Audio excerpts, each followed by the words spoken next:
Hi, folks. Bob Mannery here. You're listening to A2D Radio, real sports talk radio for the fans, by the fans, no agenda. These guys are the best in the business. Hashtag it. No notes.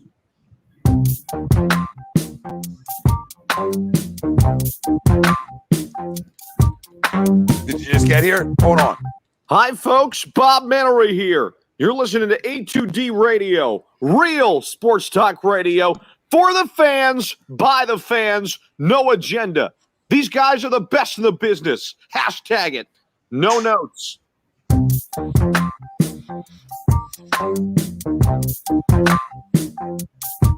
This song's a banger. Get bouncy with it, Tor. That's what it's called. It's called bouncy. So, here we are. Welcome in, everybody. A little fix, AM and the PM here, only on A2D Radio. We're brought to you every show by our doc, Make 'em Yours. That's Dr. Paul Vidal, Specialized Physical Therapy, LLC, Burlington, Cherry Hill, Princeton locations. Find them on the web, specializedphysicaltherapy.com. Tom, Ryan, Ralph, Greg, Tori, Frank, everybody in the house. Welcome in to a little A2D draft special. Listen, we've been doing these draft specials for a minute now, and through quarantine, the NFL draft got us through, and all we've had is football recently, right? And it's good to have something else, right? It's good to know the NBA is coming back. It's good to know we're gonna have more sports on every night, and we're all junkies, and that's what we're here to do. So we're here to talk Sixers tonight. Usually we're here and we're talking football and we're talking Eagles. Not tonight. Tonight a little switcherama, a little switcheroo for you. All right, we're gonna do a little something different. Okay, we're gonna talk Sixers offseason talk at the end of the show and throughout the show. Sixers draft talk. Obviously, they're going to be on the clock real soon here. All right, at 21, and then we're going to give our NBA draft reactions throughout the rest of this draft, and then we'll talk about what happened, in the lottery. We're going to dissect the lottery as well, and we're going to get to your comments. So we got a ton to talk about. Our poll question brought to you by Ambuck Services, 20% off. Telling the boys from A2D sent you. That's ambuckservices.com. And our poll question, the Sixers will make a big splash. Agree or disagree? And that just means before the season starts. So the Sixers will make a big splash before the season starts. Agree or disagree? Let us know. Facebook, YouTube, Twitter, Twitch. That's where you can find us live. Everywhere you get your podcasts, we're there as well. Like, subscribe, download, comment in, talk to us, turn on live notifications, and let's get into it. I mean, a ton just today, not only NBA-wise, but Sixers. Everything you talk about this offseason has been, how can you get rid of Al Horford? How can you get rid of Al Horford? How can you get rid of Al Horford? Well, guess what?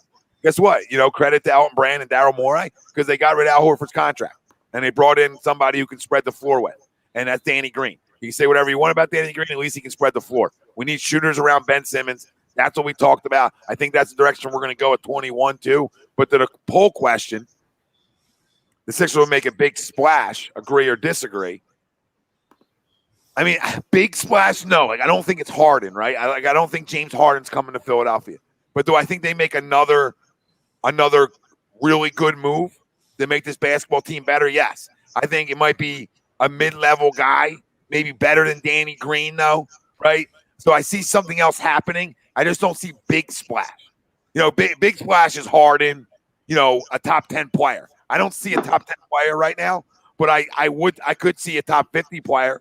Make sense? Fair? Which really want to make it a big splash, but there could be a really good move in the Sixers' future still, outside of the moves they made today, right? I still think there could be another one. So big splash, I'll disagree, but still something on the table? Is still something that I can see happening? Yeah, because I think they're trying to clear some money out, and they're trying to make this basketball team better, and they're trying to make this basketball team fit their two potential superstars in Ben Simmons and Joel Embiid, right? I mean, that's what this Sixers team's already starting to do since the second Daryl Morey and Doc Rivers walked through the door here, right? Already spreading the floor. Something we talked about. The Sixers' best run, even without Joel Embiid, was when Ben Simmons had shooters around him, right? I expect Ben to continue to grow, right? But what's exciting now is we're starting to add – we already added that one shooter, right? And I don't expect Danny Green to be a guy who plays 35 minutes a night, but it's already an added shooter to this roster. So important. Now, does Josh Richardson, Matisse Thybulle get traded? I can see them getting traded. That wouldn't be a big splash in return, but it could be a really good player. Make sense? So it could be a really good player coming here, because I think still Daryl Morey's hunting. Daryl Morey, Doc Rivers, and Elton Brand are hunting right now. They're on a hunting trip. All right? And they're hunting for somebody else to go with these three, okay? And they were able to make a little bit of a good move today when bringing in Danny Green, and I think they're looking to bring in more of that, right? I think they're looking to bring in more veteran guys, or guys more that aren't 22, 23 to build around what they have right now. Because I think their window, they believe the win is over the next 3-4 years.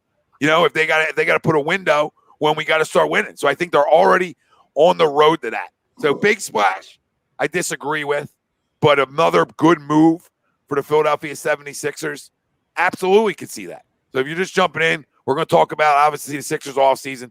We're going to talk about who they're going to draft here at 21, and we're going to give NBA draft reactions throughout, not the rest of the night, because this might, they'll drag this on the 2 in the morning. You know what I mean? You can just smell that coming. They'll make this thing go. It'll be 3:30, and we'll still be talking about stashing guys. You know what I mean? They're going to stash them, and people will be talking about it at 3:30 in the freaking morning. They'll drag this on for us. So we won't be that long with you, but we're going to be here for a little bit, and we're going to talk to you about it, everything that's going on. So welcome in. And to our poll, what do you guys say? I mean, a big splash? You think a big splash is on the horizon? I just don't know where you get the capital to big splash it right now. No, we talking about stash talk, Frank. A name I I just assumed that's stashing. It is the stash pick. It is Alexei Pokuševski from the great, great land of Serbia. Oh, it's my cousin. Frank just wanted an excuse to say that name. That's all. He just wanted my cousin. Guys, hold on. Can I just say something? This is so important. Real quick. Ralph, hold on. Right there. In his little bio right there. Whatever team he was on said B. It did say B team. Anybody just buy it? Anybody see that? Yeah. Wow. You might be stashing for 40 years. You know what I mean? You might stash it away for 40. So that means, let's see, if he's on the Olympiacos B team in EuroLeague, so I say he comes to the States in about 2 years. 2 if he even comes. Right? Two, maybe 3 years. That's what He looks like he was playing summer league at Collinswood. And play that clip real quick, the Clippers just traded Landry Shamet to the Nets for the 19th pick. So now what's going to happen is now we got to see Landry Shamet with the sniper. Of course. Now we got to watch it. We got to deal with this. They're usually going to bring him back to deal with it. Now Landry's a good little player. Landry's not great or anything special, but it's a good addition to the Nets, who I think we all agree right now, who was just Kevin Durant back, are going to be in. That means they're probably getting rid of that. Lets the Nets load up for Harden, and still leaves them something off the bench, because you figure to land Harden, you're going to have to give up probably Dinwiddie, Chris LeVert. Yeah. You know what I mean? And bringing in Shamet allows you to have somebody on a rookie deal still, be cheap, and then have the assets to go get Harden. Lord, Greg, you glow when you talk about Harden going anywhere else. Huh? Do I glow? When you talk about Harden, you do. Talk about him going anywhere. I want to speak it into existence as much as I can. Lord says, I will say what I want about Danny Green, because despite us getting from being under a horrible contract and a terrible fit, no, I'm not hyped about a 33-year-old nine teams, half not in the NBA have I guess and saying 9 teams or most teams in the NBA have a Danny Green. Yeah, that's fine, but we didn't. You know what I mean? Or like we didn't. I mean, for us, it's an upgrade on what we're trying to do. I mean, we're trying to get better. We're trying to get deeper, and it just makes us a little bit deeper. I'm not crowning him. I'm not saying it's a good money move, and I'll take what I got in return. Listen, vets win in this league. I mean, we've witnessed this. We witnessed this with LeBron. We witnessed this with Steph. We witnessed this with other players in the league. Veterans win in this league, right? So if we expect young kids to win, well, I think we're misguided, right? I think we've all misguided on how the NBA works, and how the NBA's worked for years. You know, you got to have veterans to win in the National Basketball League, and that's just simple. Greg, I swear to God, your new team, the Orlando Magic, is pissing me off right now because they just took 2 of my guys. Cole Anthony and now Josh Green. We're doing this? I still think the Sixers guy's here. I mean, like I'm saying, it's the kid. I still think it's the kid from Stanford. I still think they go out and they address a another wing scorer That's something. That's what I'm Somebody, targeting as well. another guard who can shoot. I just think that's what they're going to be big time addressing tonight, and they've already addressed it today. You know what I mean? They already said today, hey, we're not doing this anymore. We are not doing this because you know why? Real basketball people are in the house. You understand? Real basketball people are in the house. So now you got some real basketball people in the house, and you're understanding that, like, did we really think that was going to work? But it could have worked. But the problem is Horford was a shell of himself. I want to get rid of that as quick as I can. The fact that his sister was more aggressive on Twitter than he was all season on the basketball court says a lot I need to know about Al Horford and a lot of what I thought I knew about Al Horford. I didn't see any dog. I didn't see any fight. I saw a lost puppy. I didn't see a veteran. I saw a lost puppy. He was running around like he was a 19-year-old. His shot looked bad. Talk to any scout about his shot. His elbow was out. It wasn't anymore. So he got worse. I blame a lot on this organization. Al Horford getting worse, I do not blame on this organization. He's a veteran. And the veterans that are supposedly good veterans should be able to go anywhere and play and not be a shell of themselves. So for a sister to badmouth this city and badmouth us, grow up, okay? Because we were all excited when we got Al Horford. At least Al Horford we thought we were getting, all right? And you guys lied to us. You lied to us. So instead of you run around pointing fingers at everybody else, look in the mirror, glass house, because he stole money here. Stole freaking money, and we're supposed to be like, well, we loved you, Al. We loved you. You stunk, okay? We're not a city of, like, going to fall in love with guys who stink and are stealing money. Or at least if you show some aggressiveness at some point through the season and, like, you actually remembered how to play basketball, maybe it wouldn't be a hate train for you. You understand? Maybe Twitter wouldn't be so aggressive for you, okay? Grow up. You just played in Boston. But actually, the problem is people probably didn't harass you in Boston because you actually competed. You actually look like you wanted to be somewhere. All right? So start looking in the freaking mirror. That's the one thing about that whole, spat she had. Like, I don't think anybody cared that he never disowned Boston. We just cared that he sucked. Mm-hmm. Exactly. And like you don't have to disown where you just spent 5 years and won a championship. No one gives a crap about that here. The fact is, though, you signed a damn near max contract and you flat out sucked. That's what we cared about. And Chrome, I understand what you're saying. He says, in fairness to his sister, the tweet also contained a series of insane tweets from a bunch of crumbs. That doesn't was that every fan? I didn't send a tweet. Yeah, I didn't send a tweet. Welcome to Twitter. Welcome to Twitter. Exactly. I get bashed every day and I'm a nobody. So Listen, deal with it. Thanks again to people who just don't understand and the people that just don't get Twitter. Okay? Listen, if you play in the Northeast, period, all right, or a big market, you're going to get beat up when you don't produce. That's how it works. And now with social media nowadays, you're going to get destroyed on Twitter. So either block the idiots, all right, and stop woeing me in when the whole family's got mansions. I don't want to hear the woe is me. Oh, well, somebody talked to me this way on Twitter. It's social media 2020. If you take Twitter, any social media platform, that serious on what people say to you, then you're soft as baby shit or you're clueless. Okay? So that's what we saw here. So stop. This is why I said Jalen Reagor, same thing. You try to take shots at all the fans and lump us all. That's what you get. That's when you get get stuck in a corner and we're all looking at you like, who are you talking to? We didn't say nothing. It's the same type of shit. All right? I'll give Ben Simmons' sister a lot of credit. She'll just fire back. She don't woe is me. You know what I mean? Yeah. She ain't woe with me. She just boom. She just picks up the gun and takes a shot at you because she don't care. She understands it. And it's 90. I feel like shut up. Shut up. Stop talking. All right. I don't need the sister freaking You know what I mean? Let him do the talking if you're so upset. Yeah. All these representatives that give your brother a bad look now. Okay, because now I look at your brother and I think, oh my God, if he's anything like you. No wonder we didn't win any. No wonder he came here and stunk. Sorry, I had to get that out. I felt good too. Sometimes these feel good. They just feel so good. To our poll, you're just joining us. And obviously, the Sixers are right around the block here. The Nets picks in. They'll probably get another freaking shooter. The Sixers will make a big splash. Agree or disagree? I don't think a big splash. I heard people say Zach LaVine. I don't know if that's a big splash. That's a really good move. I was going to ask your theory on that, whether to you is that a big splash? It's borderline because I think he's a really good player. But he's probably a top 25, top 50 player. Yeah, but that's not splash. I mean, splash. When you talk about splash, you're talking about I'm going to get one of the best players in the game or a top 5 player. See, I think while I don't disagree, but what if because of our situation, dumping Horford and landing and allowing that to get Levine, wouldn't the sum of the parts equal the splash? Well, then you're talking to me about the whole season. Is the whole season going to be a splash?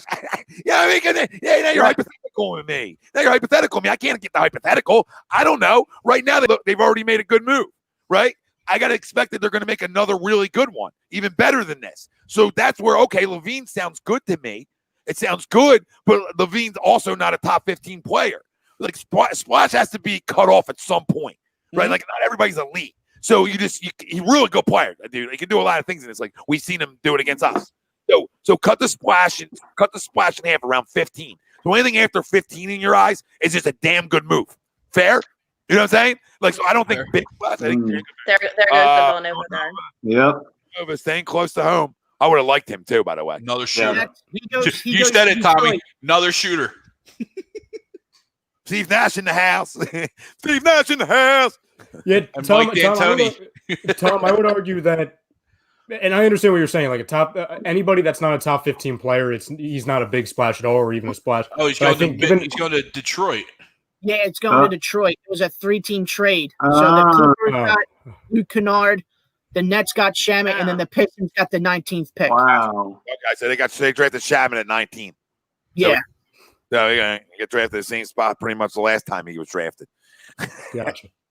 But I think given our situation where Zach LaVine comes in and he's instantly the third best player, he honestly allows Tobias Harris to become the fourth best player, which is crazy. Like if you have Tobias Harris with Doc Rivers as the head coach, he's the fourth best player. You know what I'm saying? I think that's really good. Yeah, but Absolutely. good. I don't know. It's not like we got to cut off splash at a certain point. It's only fair. Yeah. Like we can't open the splash to anything that makes us better. Like, of course, it makes us 100 times better. We're way better, but it doesn't. Like, it's not. There's a difference between Harden and Zach LaVine. So we have to cut off the splash at some point and say, are they making a splash move, or are the Sixers not done, and are the Sixers going to make some really good moves? Like Zach LaVine's a great move for our basketball team. You know what I mean? I'm not discrediting that. I'm just saying that it's not a splash in terms of like that kind of name. It's that second tier name that's damn good. Fair? It's that second. Yeah. And it makes us 100 times better. I'm not. You're not going to argue. You're going to get no argument out of me. Like if Zach LaVine makes us better or not. So there's no argument there. So nobody twists. I don't want my words twisted when I just say, "Hey, that's not a splash." But to us, it might feel like that. But it's a damn good move. It makes us better. Of course. I'm feeling a lot better about playing the Nets. 42 times. Real quick question from the chat. They were saying, guys at 21, Tyrese Maxey, Tyrell Terry, or trade. Which one would you do? Maxey. I like Terry. I like Terry as well, because every single mock draft I read, it always had us taking Terry. So you know what? I'm gonna go Terry on this one. Terry or Maxey. I'm going either one. Like whoever you give me out of them two. Sign me up. I'm in. I feel better about this basketball team than I did 24 hours ago with Danny Green, Ferguson, who's just a guy, whatever. And if you got me Maxey or Terry, and even another kid who I think you gotta get in the second round. I don't know where he's going to drop. I like Ashton Hagens a lot too, out of Kentucky. I think he's a sleeper in this. He's a puppy. I really like him. I've watched him play a lot, and it's just something about the kid I like. I don't know. Maybe it's his Instagram. I don't know, but something about him I like. So do you guys see a splash coming? I know, Rye, you know, if you don't count that as a splash, do you see the names of like a top 15 player playing with these two? Like, No. I think the highest we're going to get is is there a shot? Because I know the Bradley Beal name came out again. That's a splash show, right? Yeah, there, Bradley. Yeah. But I mean, we've heard that for so long, and I think it's going to be hard given, like I was telling Ralphie earlier, if he's moving somewhere, I can honestly see him going to the Pelicans just because they have so many damn picks that they've acquired now, and I can really see the GM down there. I can really see that being their plan. So I would say no to the splash, but I think we're going to see a series of great moves that fit exactly what we're doing here. Okay, that's sort of where I think too. Greg, go ahead. You were going to say? No, I said, you know what sadly, crazily makes sense for that the worst scenario part. to the Pelicans? A sign and trade with Brandon Ingram and picks, because you need money to match Bradley Beal. Mm-hmm. So if they do a sign and trade with Ingram and then include picks. Well, Ingram is a splash. What? Ingram to me is a splash. No, I'm talking to Washington, not to us. They would send Ingram to Washington in that Washington. Deal. No, I mean I personally think like a Levine move is a splash, but if we're not counting that, then I would disagree to the poll. I think you're going to see a bunch of. Well, why would you consider it a splash? Because I think he's a top 25 player. I think he's a game changer, especially on our team. Then you're taking splash longer than I am. Like, that's fine. I'm saying if we're going by you at 15, then I'm going to disagree because I think we got to cut off splash at some point. Yeah, but I think adding an all-star. Why'd you have to say the word splash? Of all-stars is a splash. Hold on. Everywhere he's played, his team hasn't been good. Let's just confirm some things real quick here. I don't disagree.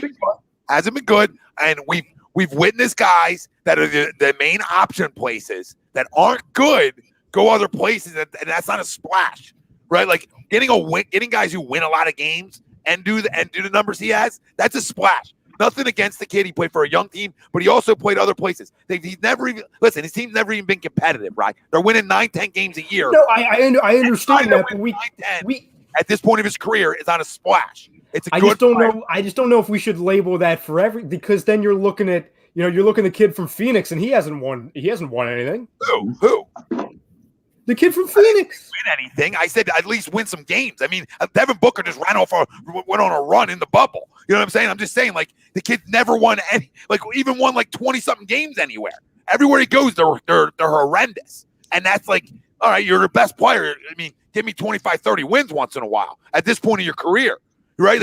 Everybody thought the Bulls would be more competitive this year. They stunk again. And everybody thought they'd be more competitive. They have talent there. They have marketing. They have White. They have Levine. They have young talent. It's not a train wreck like he plays for the Pistons, and they stunk again. So I'm not blaming that on him. I think he's a really good player in that third role, right? I like the hat and the crown, but like whatever he's wearing. Yeah, that's a crown. Yeah, I like that. The difference from the guy who's a third option, the difference of getting the guy a first. Good burger. I can't. I got you, Tom. That makes sense. It's like a third option or splash differentials here. That's all. Like, he's not coming in to be our first option. Like, if James Harden walks through the door tomorrow, Greg, you don't gotta like it, but he's option number uno, right? Uno, the second he walks in the door. Him and Joe are hand in hand. You know, you went and got KD. Oh, splash. You know, you're not doing that, but you understand what I'm saying? You're going in and getting that number one option to me is splash worthy. Anything else can make us really freaking good, and we can still go to an NBA Finals. You know what I'm saying? The splash doesn't always take you to the finals. I think, right, to you guys, and I know you guys both like Levine a lot, you and Greg, I think to your guys' point, I think that we're way better and that we are a finals type team in the East. So I'm right with you. So don't think I'm like, you know what I mean? I actually might like Levine more than I would like Harden in a way because of the age. So you know what I'm saying? So like I'm right with you guys. I'm just cutting superstar. I'm just cutting superstar off. That's all. No, I hear you. And that's what I said. That's why, like, if we go by 15, I'm going to disagree because I understand your rankings. I get it. It's a good conversation. It's a great conversation. No, absolutely. There was a comment earlier, real quick. There was a comment earlier about Van Vliet. I love Van Vliet. I don't think we have the money to get Van Vliet. We don't, and he's not coming. Everything we got to do is within a trade. We better not get Jaden McDaniels from Washington, please. If we draft Jaden McDaniels from Washington, I'm walking off. I'm not doing the show anymore. Washington. Tommy, your boy's still there. Maxie's still there. You just sealed the deal. You just sealed it. Yeah. By the way, I wouldn't look at the chat. Don't, because we made this decision. We made this mistake in the NFL draft. They started spoiling, so just be careful. Don't spoil the picks, please. Oh, Frank's got weapons. Mike Murph, Maxey and Terry. It's more subtle on my weapon. Maxey and Terry are still there, Murph. Love it. Yep. And then let me bring up Lord Walker's comment. He mentioned Vasilij Micic. He got traded he got dealt in the Horford in the Horford trade. Yeah. And Pokusevski got taken by Dallas. All I right. need to put him on the That's you. family eating plan. As Uncle Sweeps says, he would fall through a shower drain. Shit. The pick Tori, is in. don't you dare. Tori, don't. Tori. I'm not saying nothing. I'm Don't not. say it. Listen, all I'm saying to you guys is there's no such thing. Relax. There's no such thing as a reach right now at 21 in the NBA. And in this draft tonight, the way this draft's constructed tonight, there's like no such thing. It's just not a great draft because we didn't know players better, right? And I think the NBA is showing you that a little bit right now too, because they didn't get to know players the way they wanted to or the way they would. Yeah. With everything that happened. Absolutely. But what's our biggest need? Our biggest need is a shooter. So right now, look, Big time. minute 38 left. I mean, we're looking for another. We're looking for another. I don't want to say 3-and-D guy. I'm looking for a playmaker. I'm looking for a guy who can do anything. I'm looking for a guy who can take a guy ISO. I'm looking for a playmaker with a ball in his hands. Another one. That's all. On top of that, Tom, because you're right, I would say that our biggest need is an immediate impact player, somebody that, unlike what we've had the last handful of years, which was a project, somebody who's that's why a lot of the guys I like, 3-4 year players ready to commit now, got it. It's not like a freshman who didn't play in the friggin' tournament. You know what I'm saying? Somebody who's ready to go. And then position wise, aside from just a flat out shooter, I'd love a backup point guard right now. I would love that. Somebody who would just come in and be a floor general when Simmons isn't on. Murph said the same thing. He says, I'm a huge Trey fan. Jones there. Murph says, Isn't that Shake Milton though? Murph says, I'm a huge Kentucky fan, but I'm taking Terry here. I agree with you, Murph, and I like Maxey a lot, but I think I'm taking Terry. I don't know. They're both good with the ball in their hands. Yeah, I mean, I think you're right on. I want someone that can shoot the ball. Don't look at the chat. Somebody put it in there. I also want someone that can create off the chat. dribble too. You know what I mean? Good. I mean, I'm good with either one. Like I said it twice. I mean, Maxey really good with the ball in his hands. So if this pick is Maxey for some reason, or if this pick is Terry, whoever it is, I'm sure Eddie's not lying. Eddie don't lie. So I mean, it is what it is. I don't care about getting it early. It doesn't bother me. It's the same thing. So all right, here we go. Probably coming up. It's Woj, Frank. That's not Adam Silver. That's not the commissioner. I know. I don't know. I don't know if Woj is saying something because I have the thing. No, he's breaking the trade. Okay. Breaking down the trade. All right, pick is in. I was going to say, how excited are you guys right now? How excited? Dude, I'm not. I can't. Like if it's Maxey, Maxey or Terry, I'll probably get excited because I've seen them both play a lot. So I like both of them to this team, and I really like Maxey a lot. I really do. He's a better player. He's the better long-term player because he's a puppy still. You know Ralphie, what I mean? Yeah. Ralphie, I can only be angry from here. From now until pick, I can only be angry. Okay, if that makes sense. My mood can't be raised, but it could definitely plummet. Right, Ralph, spin your head around. You got a little flow in the back. You go a mullet there, bro. Mullet. You ain't got nothing on top, so you might as well grow in the back. Yeah, it's getting bad. Haircut. I'll give you some up top. Yeah, there you go. Damn, Greg. That flow. Real quick, what is what year is Terry coming out? I think he's a sophomore. Is he coming out after sophomore year? Okay. I don't know. I like the fact that Maxey's coming out after his freshman. There we year. go. Ralph, you're ahead, just so you know. Don't say anything. Nope, not Yeah, going he's only to. 20. Let me announce it so nobody says anything. Here we go. You got it. Tyrese Maxey's the pick. Let's go. That's a real Good. good playmaker. Great. Playmaker. Love Last year, what did this organization do? They said, you know what? We need wing defenders. They went out and got one in Matisse Thybulle, who we all really like a lot. What they say this? Hey, we need shooters now. We need guys who can take people off the dribble. We need playmakers. Listen, Tyrese Maxey's that kid. You went and a young puppy too, which I'm a big fan of. Obviously, works out with LeBron. Yeah. This guy went 6 to midnight. All right, been a watch him. I love it. Confident kid. I really like this pick, and I think he has higher upside than what's left in this draft right now. There's some things left in this draft. I think if you really boil it down, Tyrese Maxey probably has the most upside, playmaking ability wise. What's left on the big board right now?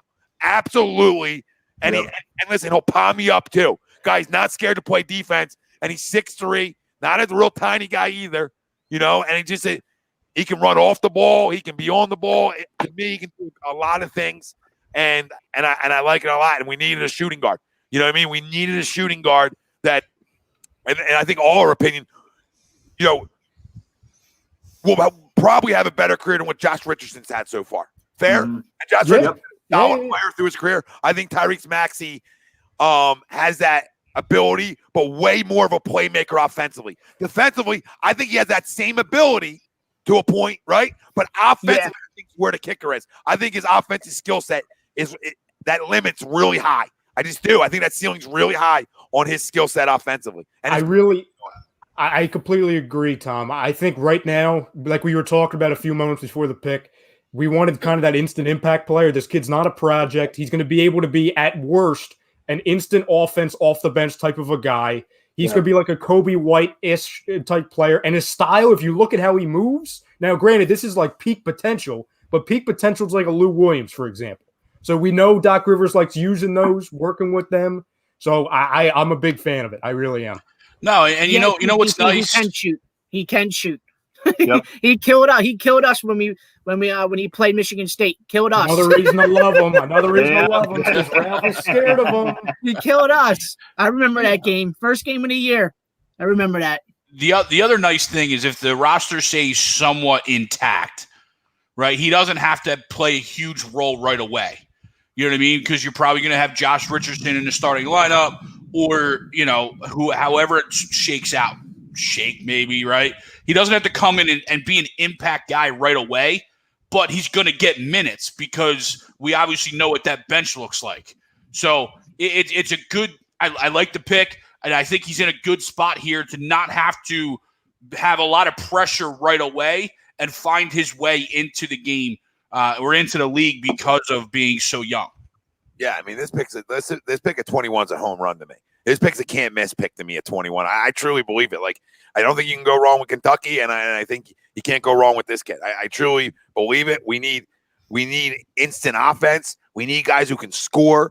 We were depleted there last year, and what we've done just in 24 hours, all right, we went from a team that had no bench to a team that's starting to get a bench together and starting to get a bench of guys who can score the basketball, right? And I already like what everybody knew in this organization is already done.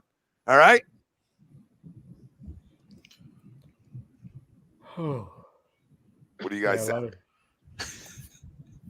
No, I'm just reading. I'm laughing at the comments. Yeah. Mark said he yelped mid-cry.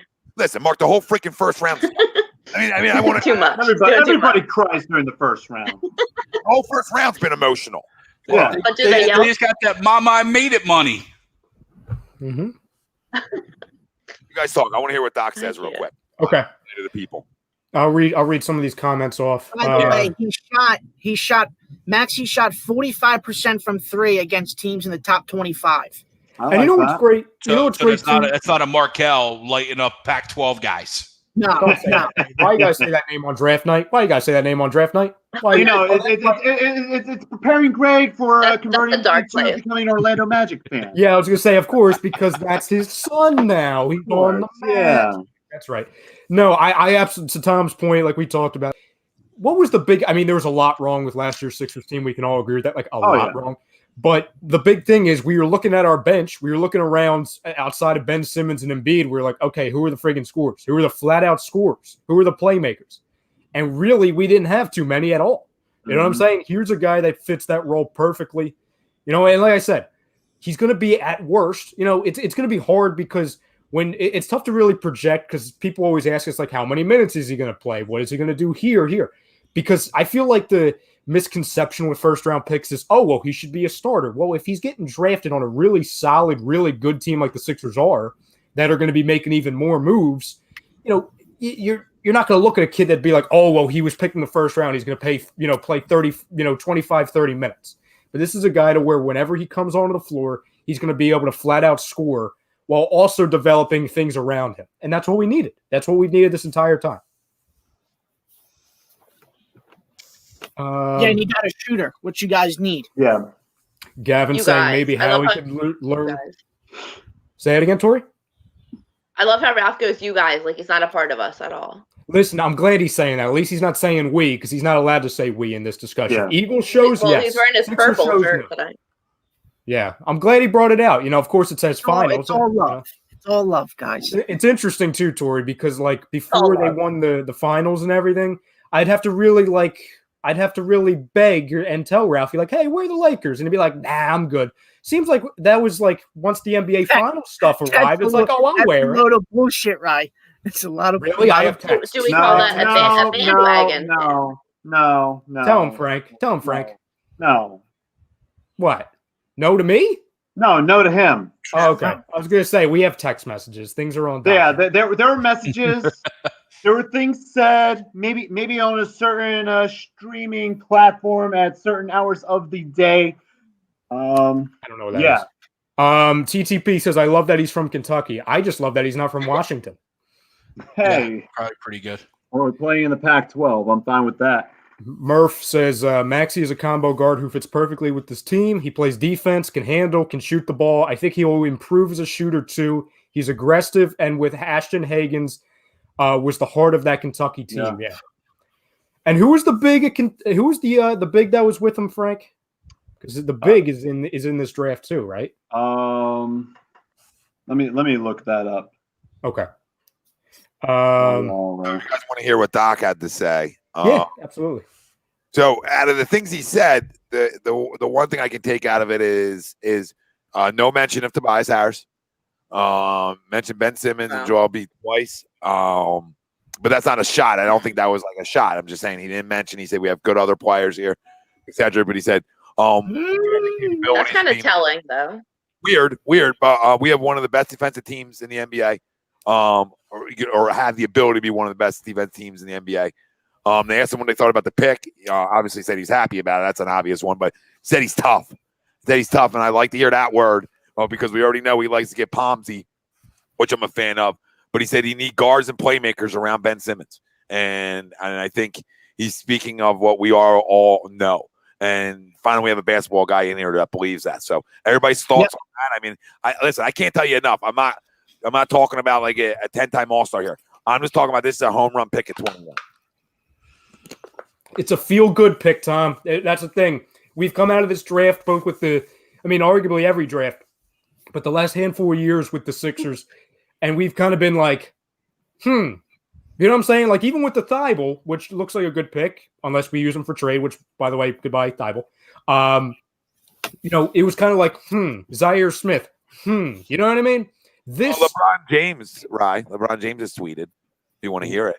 Ooh. I mean, it's pretty telling. I know Ralph wants to hear it. At Tyrese Maxey. Congrats, little bro. Proud of you, kid. The work continues.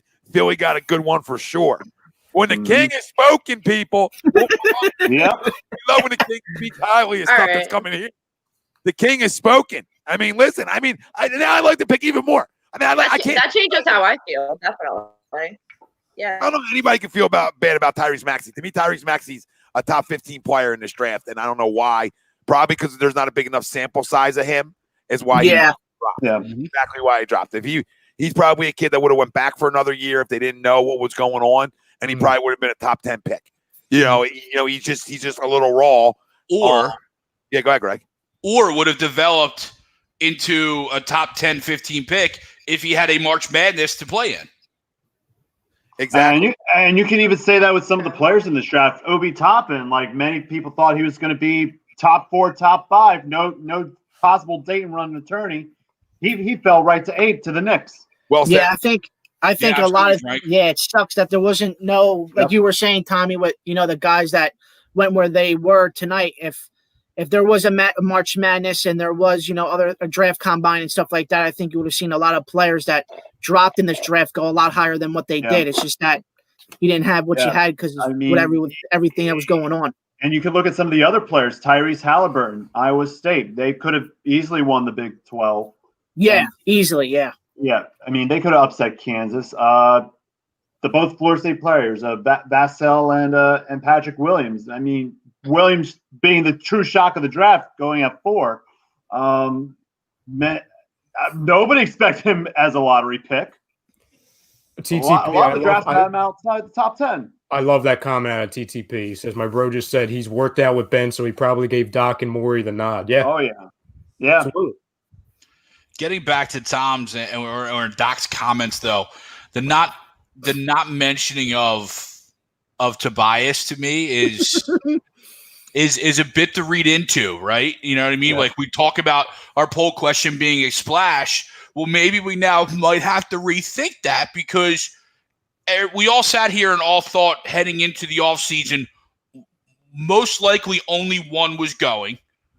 And we were all going to kind of hope that it was Horford because we wanted to see what Toby and Doc would do again together. Yeah.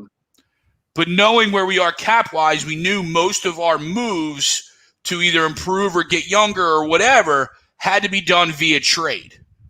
So the only thing really left trade asset-wise is Tobias, J-Rich in terms of money, and then you go into Zaire and Matisse as kind of like throw in recent first-rounders to try and entice people.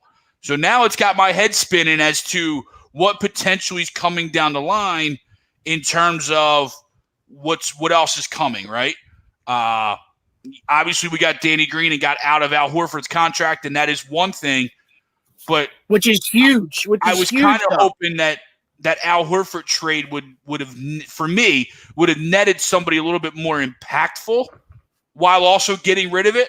You know what I mean? Like, for example, I wanted the Buddy Hield swap. You know what I mean? Where we just got younger. Contract kind of stayed the same, but we got younger. So this kind of makes me think, though, something else might be coming. Impactful, at least, right? And I'll tell you this too: getting rid of Al Horford's contract gives you a lot of more breathing room to make a big move, like you guys were saying in the beginning, for like a Levine or something else in that big realm of getting at least a star here to pair it with Ben and Joel as well. Especially down the road, years 3 and 4, once Danny Green's contract really ends out. Yeah. Joseph says, CBS Sports, Gary Parrish, I don't love Maxey, the Philly pick. Last thing they need is another below-average shooter, which Maxey was last season, and also a freshman, especially from beyond the arc. And I think it was 29% from beyond the arc. Not great. He is, however, an above-average defender, and many scouts believe he can develop a jumper over time. Listen, it's a combo that I think he's a playmaker, and I want to believe that guards usually like him develop their jumper over time too. And it looks like the Knicks is stasher. Leandro Bolmaro from Argentina. What? Stasher. This is probably one of the weirdest drafts I've ever witnessed. Now, do the Sixers get back up anywhere? That's a question I got for you guys. Do the Sixers, listen, I mean, Joseph, a lot of guys are going to have opinions on picks, and I take it for a grain of salt. Like, I take my opinion for a pick as a grain of salt right now. I mean, without the dance, without seeing these kids for a long period of time, it's all speculation. JP, you can say it's a terrible pick. I disagree with you. I don't know how there's such thing as a terrible pick at 21 in the NBA draft. Like, it's not. And especially this year's NBA draft, too. Yeah, I agree. Well, this year's different than any other years. Listen. Get out of here. We're not getting Nico. No, we're not getting Nico Mannion. No, thank you. Yeah, we're trying to be the team in basketball. I think this is true. I think this is what Doc Rivers and his organization is trying to do. I think they're saying, you know what, we're going to play to our strengths, and we're going to be the best defensive team in the NBA. And I really think they believe they can win that way. I believe they think they're going to get enough scoring where they can win by being the most aggressive team in the NBA. And a lot of guys who can play defense off the ball. Can play defense on the ball. They're looking for a lot of guys like that. That's the thing. That's what I think they're putting together here. I mean, you guys don't have to love the pick, but I think it's a solid pick at 21, and there's not a lot of other names that I would have really – there's not a lot of other names that we really sat here and really wanted at 21 with what was left either. I mean, he was the best player on the board at 21 to a lot of experts. So to a lot of experts, best player on the board still. Best available. Well, guess what? We always bitch and moan. Real quick, right? Last thing. We always bitch and moan about best available when we sit at home. And we watch the Eagles do it year in, year out, where they reach. Well, guess what? The Sixers just said, you know what? We're not reaching. We think this kid can play. He's an off the ball guy. He doesn't need the basketball in his hands, and to be, per se, to be able to score. Come on. All right, go ahead, Ryan. No, that's a great point. But I believe you were going to ask before that, do we believe the Sixers are going to trade up Are they going to have another pick in the first? Is that what you were going to ask? Bellarmine's going. Real quick. Nobody really cares. Who the hell's Gary Parrish anyway? Like, I don't even know who Gary Parrish is. Really, I just read it off. The only well-known Parrish I know is Robert Parrish or Lance Parrish. So real quick, according to Chris B. Haynes, the Warriors fear that Klay Thompson tore his Achilles today. Yeah, we sort of smelled that with the leg and the practice. That's terrible, man. I really like Klay Thompson a lot. I don't wish injury upon anybody, and especially that sucks, man. And that sucks, but they're still loaded. Wow. They're still really good. I mean, now you're gonna have Wiggins, Steph. Well, you have Steph on the court, you're good. So you're gonna you're Steph, Wiggins, and now Danny Green and Wiseman. I mean, woo. I mean, they got lucky. They got lucky getting a high pick because I think that's what they really needed was that big man. And I think they nailed it. You know, I think they nailed it, and I didn't think they drafted out of scare over Klay Thompson. Right? They didn't say, "Oh shit, Klay's out." Well, 2 years in a row, shit. Now we got to go get it. We got to go get another playmaker. No, they realize that they can win inside out. They realize that they get a big man who can score in the post. That it opens things up for Steph Curry. Yep. So Wiggins and Steph can both score. I think the Warriors are obviously, if Steph's healthy next year, they're a playoff team for sure. I don't know where they end up, but they're a playoff team this year. No doubt, especially because you take the Rockets out. The Rockets are out. OKC's probably out, right? You know what I mean? Like Wes Horford drops 24 a game. But I'm even saying getting rid of Chris Paul too, right? You didn't get anything really impactful back for Chris Paul because you traded him away. For the first round's over. Real quick, next question for the first round's over. You know, do we come back up? Do we use some picks to try to like get a guy, maybe like a you know, a Tyrese from Stanford, something like that? It would probably it would probably be a pick 26 because the Celtics don't want their plan was to not use all three of their picks. Would you stop? Would you stop? What are you doing? What are you talking? What are you bringing their name up on draft night with us? Don't bring their name in draft night. Celtics? They used them to get Thibault. What are you talking about? They used them to get Thibault. I mean, Thibault's a good little defender right now. I'm saying it's not the Markelle Fultz thing. I'm not dealing with him again, right? I'm not dealing with him 3 times the number one pick. This isn't the number one pick. Not dealing with him anymore. They're off my board. I don't even pick up the phone. Oh, Danny's calling. Danny's calling everybody. Eventually, we got to use him because he deals with everybody. Yeah. Fun fact about that Argentinian that just went. He was actually growing up. He was on Pepe Sanchez, former Temple, former Sixers team that he owns back in Argentina. Oh wow. Pepe talk. Dylan says it's the ankle. It's not great, but much better than what people are talking. I guess he's talking about Klay. So maybe it's just the ankle. Maybe everybody got scared and thought it was the knee. So I mean, hopefully for Klay's sake and the Warriors' sake, because I want him to beat LeBron. So let's go. JP says now you want us to get hard. Now he wants to get Harden. Well, I mean, I get the only way you're doing that is you gotta get, you know, Tobias got to go, and then I mean you gotta find the money. I mean, it's got to be Tobias and Richardson would have to go in that deal, and then picks. I mean, if they're willing to take that and picks, and then let's go. I don't think that's a bad deal for Houston, honestly. I think if they got Richardson and Tobias, I think they're still like they're not like winning. They're probably not a playoff team, but they're not bad.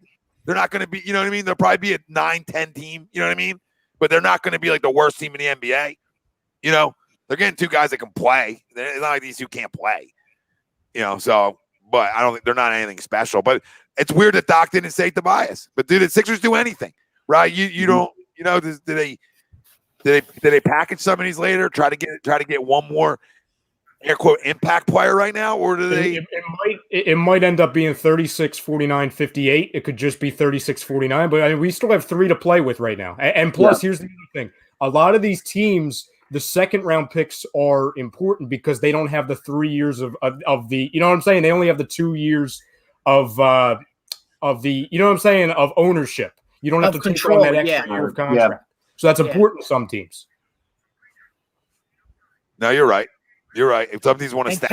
And Terry's still there if the Sixers do want to move up and Emmanuel at least come up and get him. Get him out. I don't like quickly. Yeah. Good. Yeah, I don't.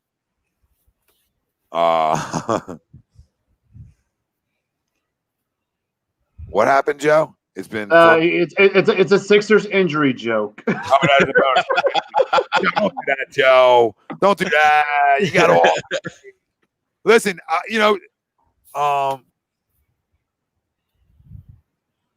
Dylan says, I'm sure you all have touched on this, but everybody hating on Horford on the Horford pick are idiots. I'm not even a Sixers fan, and that was a miracle for the Sixers. Knock it off. Exactly. Absolutely. The fact that we begged for it. We begged for it before the bubble. Yeah. How do we get rid of this guy and get rid of this contract? And somehow Daryl Morey, Doc Rivers, and I'll give Alton Brand credit here, this realized there was a mistake made in the house here, and they had to clean it up. And they couldn't have cleaned it up, in my opinion. Have you guys seen anyone actually hating on that though? I'm sure there's people. They're out there. They're in those Facebook I've seen the people talking about the haters, but haven't seen the actual haters. Because they should have been happy to get rid of Horford for nothing. So at least we got something. Well, you know how that goes, Tori. I mean, everybody's mad about something. It's 2020. I mean, people are flying around mad about something. I think they did. I think they've done a tremendous job today. I don't care what anybody's got to say. Yeah. I don't care. I don't give a shit what anybody's got to say. I really don't. I mean, the fact that you got rid of that deal and you got a shooter, and then the fact that you just went out and got a playmaker at 21 and a kid I really like because I watched him a lot. And I'm not saying he's a great shooter yet. I'm not saying any of that, but he's a playmaker. I like the direction. I really like the direction of young talent too. Now, 2 years in a row, I think you drafted well. And Thibault and Maxey, I think you've done in 2 years. I think you've done a good job drafting in two different ways, right, guys? In two different ways. Like you went out and got a perimeter defender, and now you got another defender, but more electric offensively, right? And I mean, the fact that they're looking for guys who can butt out D up too is encouraging to me because they're looking for dogs. They're looking for guys that are hungry, and I like that. I'm a fan of the puppies that love to get palmsy because the one thing in the NBA lacks are people that want to get up in you, right? What made the Pacers so difficult over the last couple of years to us? They got up in us. They were right? tough. They got up in us. They were aggressive. They were dogs. They played defense, and everything else worked out. They beat you 98-88. They didn't give a shit. You know what I mean? And that's Larry Bird that said, you know what? Defense wins, though. You got to be able to score. There's enough. And the Pacers have always been that way, and they've always been to the playoffs and made deep playoff runs being that way. So, I mean, if the Sixers can at least be like that, then, I mean, it's right there for them. It absolutely is. I mean, this team, if you play defense in this league, you're going to win games. And if you got guys who want to, you're gonna win games. And I'm not crowning anything they've done so far. Danny Green, another guy who likes to play defense on the perimeter, even though for an older guy. Ralphie, you can say whatever you want about him, but he plays defense. So I'll give him that. He his defense is good. Defense is good. Danny Green's never shied away from defense. He couldn't hit a shot this postseason. It was atrocious. But Danny Green's not encouraging. No, but Danny Green's always shot the ball well. Maybe getting away from the nervousness of what is LeBron James sometimes can loosen guys up too. And I'm just saying that. I mean, he's always been a big shot guy throughout his career. Now all of a sudden he can't shoot. Like, you know what I mean? Sometimes you talk about it. The guys go places and it's like a reliever. You lose your ability to throw a strike for a minute. Yep. I still think Danny Green's fine. I think it's a good move. It makes us better. Everything we've done today has made us better. Agree or disagree? I want to know from everybody out there and you guys too. So we'll circle the panel. The Sixers are a better team than they were 24 hours ago. Agree or disagree? I agree. What do you guys say? Yeah. Getting rid of Al Horford, I'm gonna agree. Yeah, absolutely. I agree with it. Yeah. Obviously. Right. My God, getting rid of Horford. Thank you. Yeah. Yo, girl. Don't be. Get rid of the whole. Get rid of the whole Horford family tree. Let's go. Now you're doing that to me. Now you're eye rolling to me. I'm working on it. I'm working on it. I see you. Greg, agree? Absolutely. Yeah. Right. I mean, I don't think you're going the opposite way here. Agree? Agree. Sorry, I'm recording our clip for socials. I agree. No, you're fine. I just want to confirm with everybody. I'm excited. We have nothing to be excited about. Let's get a little excited. 10-9-8. Are we better? We're better. Listen, we got real basketball people in the house. I trust Doc Rivers with my unborn son. You understand what I'm saying? I trust him to make the good decisions. That's how much I trust Doc Rivers. Okay, we don't got Brett Brown anymore. We don't have the I do love seeing Doc with like the Sixers background. That's encouraging to see. Read what Calipari I was wondering what said. you just said. I saw him on TV. Yep. He's fired up. I'll tell you that. He's fired up. All right, that's what we need to hear. A lot of hands, a lot of hand motions, a lot of this. We got the hand. We got the Italian hand motions. We got like the tweets coming down. Tristan Thompson said something about Maxey. I love it. Can I say something? I love it. Can I say something, you guys? I'm not perfect on draft day, but since the times that we've been doing drafts, I feel like I'm closer than the air quote experts a lot of times on talent and where they should go. Right? Tyrese Maxey's not the 21st player in this draft. He's not. I told you this before freaking Cal Perry just told you. This guy should be a top 15 and up pick in this draft, if not a little higher. There's a lot of guys who went that don't have the upside he has. A lot of guys went in this draft before him that don't have the upside. Okay? And I wasn't. He's not this excited since January. I was not happy about that pick. Oh, man. Don't you start. Don't start. But I usually feel good when I really like somebody. Right? There's times I'm like, I've been wrong. I like Fultz because I thought he was a great scorer. I was lied to. But there's times you're gonna be wrong, and I'm not crowning myself. But this kid is it's a steal at 21. It's a steal at 21. I don't give a shit what anybody's gotta say. Then you didn't watch enough college basketball if you don't think he's a steal 21. With all this shit, how many names went before him and you were like, who? Come on. Tell me right now. How many names went before him that you really had to think about for a second? I'll wait. I can name you about 8 names. I can name you about 8 names that went before that I'm like, who the hell's that guy?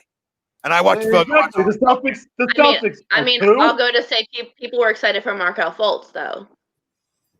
And you're always excited for the first pick of the draft, Tor. I mean, okay. Well, you're asking when was the last time?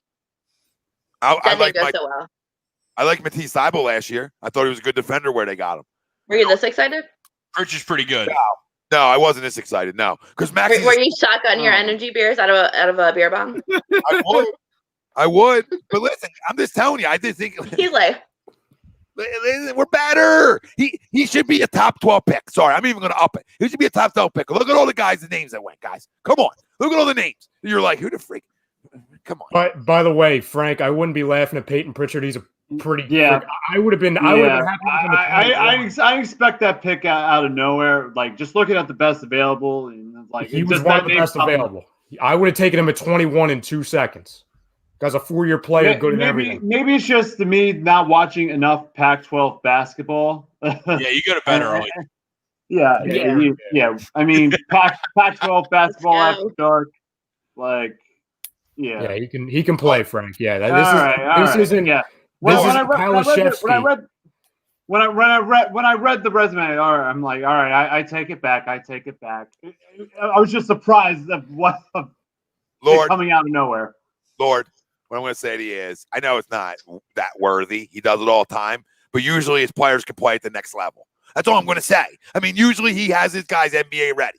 His guys usually leave Kentucky year 1, year 4, and they're good NBA players. Really, come on. No, you're not lying on that. That's one. So for him to say, yeah, you missed, because they did. I'm not in Cal Perry. I told you it was Miss City. It was Miss City up until him. There's after the top 7, 8 picks, I could put him right in there from, let's say, pick 9 on. He should have went anywhere from 9 on. Look what went. Guys from France and shit went. We're gonna go. Okay. You tell me the guy from France is gonna be better than him, and I'm gonna tell you you're a freaking idiot. That's all. Can we have some faith in this city once in a while? Like, we went out and really addressed the basketball minds here, and then we had a pick like this. We should have some excitement. He's a top freaking 12 pick in this draft. This draft's atrocious, and it's not a great draft. He's a top 12. We should at least be the point to where we're not freaking going crazy and crushing the pick. You know what I'm saying? Like, at least give the pick in the minds the chance, because these are the same people that are crushing the pick that were praising the basketball minds that were here. The basketball minds that were brought here are making this pick. Like, it's not Brett Brown that's still making the pick. You know what I'm saying? Like, it's these guys. So if you like these guys so much, if you like the Daryl Moreys, the Doc Rivers, the Elton Brands, if you like that, then you should be able to say, okay, maybe I don't love the player. Maybe I would have rather had somebody else, but I like the guys making the moves, so I feel good about it. Maxey wasn't my number 1 player available that we could have gotten, but I'm happy with it. He was like 3. Yeah. You know what I'm saying? To where if Maxey is their guy and they felt that, hey, we really like it, and clearly they do, then I'm going to be like, okay, cool. It fits a role, and it's exactly what we needed. And I feel like I watched enough college basketball to say it was the best player on the board before they took him. To me, it was Maxey, Terry, and they were the two best players on the board. So other teams are now missing on Terry. Other teams are now saying, oh, yeah, I'm going to miss again. So now other teams are missing where you can sneak in and then say, you know what? I'm going to make up for your miss, and I'm going to hop in here again. Because, listen, at the end of the day, that was my number one player on the board for a while now. Like the fact that we talked about Maxey and Ashton Higgins and some other guys before, and Terry before what? Guys, we were talking around pick 14, right? Yeah. Where we were talking about, I hope some of them guys get there, right? And one of them and two of them guys were on the board for us. So we really lucked out too on teams that I think are messing up. And I think he comes here with great coaching too. I mean, look at the coaching staff that's here. I mean, you got to add that on to what you believe in your draft picks too, right? We always talk about the Eagles and not developing players. We got to believe in the top 3 coaching staff in the NBA as constructed right now. Okay, top 3 that they were going to develop players. We got to expect that, fam. We got to, because then what are we doing going out and getting best? Look at this coaching staff from Doc to Sammy to all the guys that are brought in. Right, the defensive coordinator essentially from Indiana. I mean, you did a lot of good things here, so we should be happy and assume that we're going to be able to develop this kid into a guy who can shoot the basketball at a high rate too. Right? True. Yeah. Quick question: who just took Azubuike? What team? Utah. The Jazz. Yeah, have fun with that product. Have fun. Yeah, I mean, he is a really good player though. Like, on defense, I mean, he has zero offensive game. Yeah, I mean, he's a very, very good defender. As much as I despise the Kansas Jayhawks, coming from a father who is a K-State fan, I've seen enough of Azubuike. The Jazz got a very good steal out of him. Like, some people thought he was going to go somewhere mid-second round, but I think that's a good snag for the Jazz right there. Yeah, I don't know, TTP. I mean, there's still spots available on this roster that you need to go, and if you're drafting, if you're drafting off that need, that could be semi-addressed, instead of a guy like Terry, and no JP, you don't see you're extreme. Now you never draft for need in the first round. You understand me? You never draft for need in the first round. You draft best player available when you go to work, right? You go to work. That's what good organizations do. The bad organizations that they go for need. That you see it all the time. Look at Boston. In every draft. You think Boston needed another shooting guard and another point guard? Another small forward. Right? Another small forward and another point guard. You got Kemba Walker. You don't need another. And you drafted Carson Edwards last year. You don't need another point guard. So you went and drafted Peyton Pritchard. You didn't need another small forward. You got Jason Tatum, Jaylen Brown. Who else do you want to throw out there at small forward up there in Boston? And then you went and drafted the best shooter in the draft. You don't draft. You're absolutely right. You don't draft for need in the first round when you have those two superstars. Well, the other thing, Jay, is what do you tell me now? Now Danny Green stinks. I mean, Danny Green the year before, we might have missed it, hit a lot of big shots against us in the to get to the Eastern Conference Finals. Right, hit a bunch of shots against us. Hit a bunch of big shots for Toronto to win championships. Hit a bunch of shots for San Antonio to help them win championships. So now we're going off of one series and saying he stinks now. He's not good. I don't do that to guys, man. He's got a sample size of being a really good shooter and a big time shooter in this league in big spots. Now all of a sudden he can't shoot. I do agree with Yusef though. I believe there might not be a full chance that he's even here. He might never play for us. That's thank you, Greg, because that's spot on. There's I don't think people realize. Like, listen. I mean, he just got traded 2 days ago. Yeah, exactly. And number two, like I know I've made the last year, Ralph. Like I've laughed at you with Danny Green. Like I've made it like a meme, like with you. Like I understand that. And Danny Green struggled this year. I get it. I like listen. Ralphie had a front row view of it. I hear it every day. But when you look at how he's going to be a free agent after next year, it's going to be a 1-year deal. He's a trade asset. He just is. As much as we want to make fun of him, the guy does have value in this league. And Tom, what did we talk about last? It was a couple Fridays ago. We were saying we really don't have a lot of assets. We don't. Other than our big guys, we didn't have our assets a couple of days ago. We didn't. We're starting to put it together. We're starting to put that together. Younger talent. Younger talent equals access, right? Like Danny Green's never going to be an asset for you to trade. You're going to keep him because you're hoping he's going to be part of your team to help you get to an Eastern Conference final or an NBA final, right? Like he's here. He's here for this little stretch. All right. I'm just saying that to people. Like TTP, he's a 3-time NBA champion, starting lineup wise. All right. Stop the disrespect. I completely agree with him. He's here. He's here to stay till his contract's done. Right. And when his contract's done, then they're out of the money and they open up and get more money because they're drafting younger kids that are going to step in and be a part of this roster. Something we didn't do for a while. We didn't do a good job of it for a little bit. Right. And it's only a 1-year deal. It's not like a 2 or a 3-year deal to where if it doesn't work come trade deadline, like Ryan said, you can move them for something else, something that will work. And teams out there that are trying to make the playoffs will take on a contract like that. We're trying to make the playoffs. It's for 1 year. There's no reason to get out of it. You don't get out. You just let it. You brought him in to be a part of this roster this year. You're not bringing him in to trade him. If you guys want to talk about assets, you got to talk about younger players. So, yes, younger player-wise, this team is starting to have pieces here that you could move in a year or two, right, guys? If you feel like you're really close. If they don't, but maybe they're impact players. Like maybe Thibault, Maxey, etc., end up being impact players. I don't know. I just don't – if you had him for 2 years, I would say, okay, then maybe you trade him after year 1, right, and just get back whatever you can get back for him. But at this point, you want the money.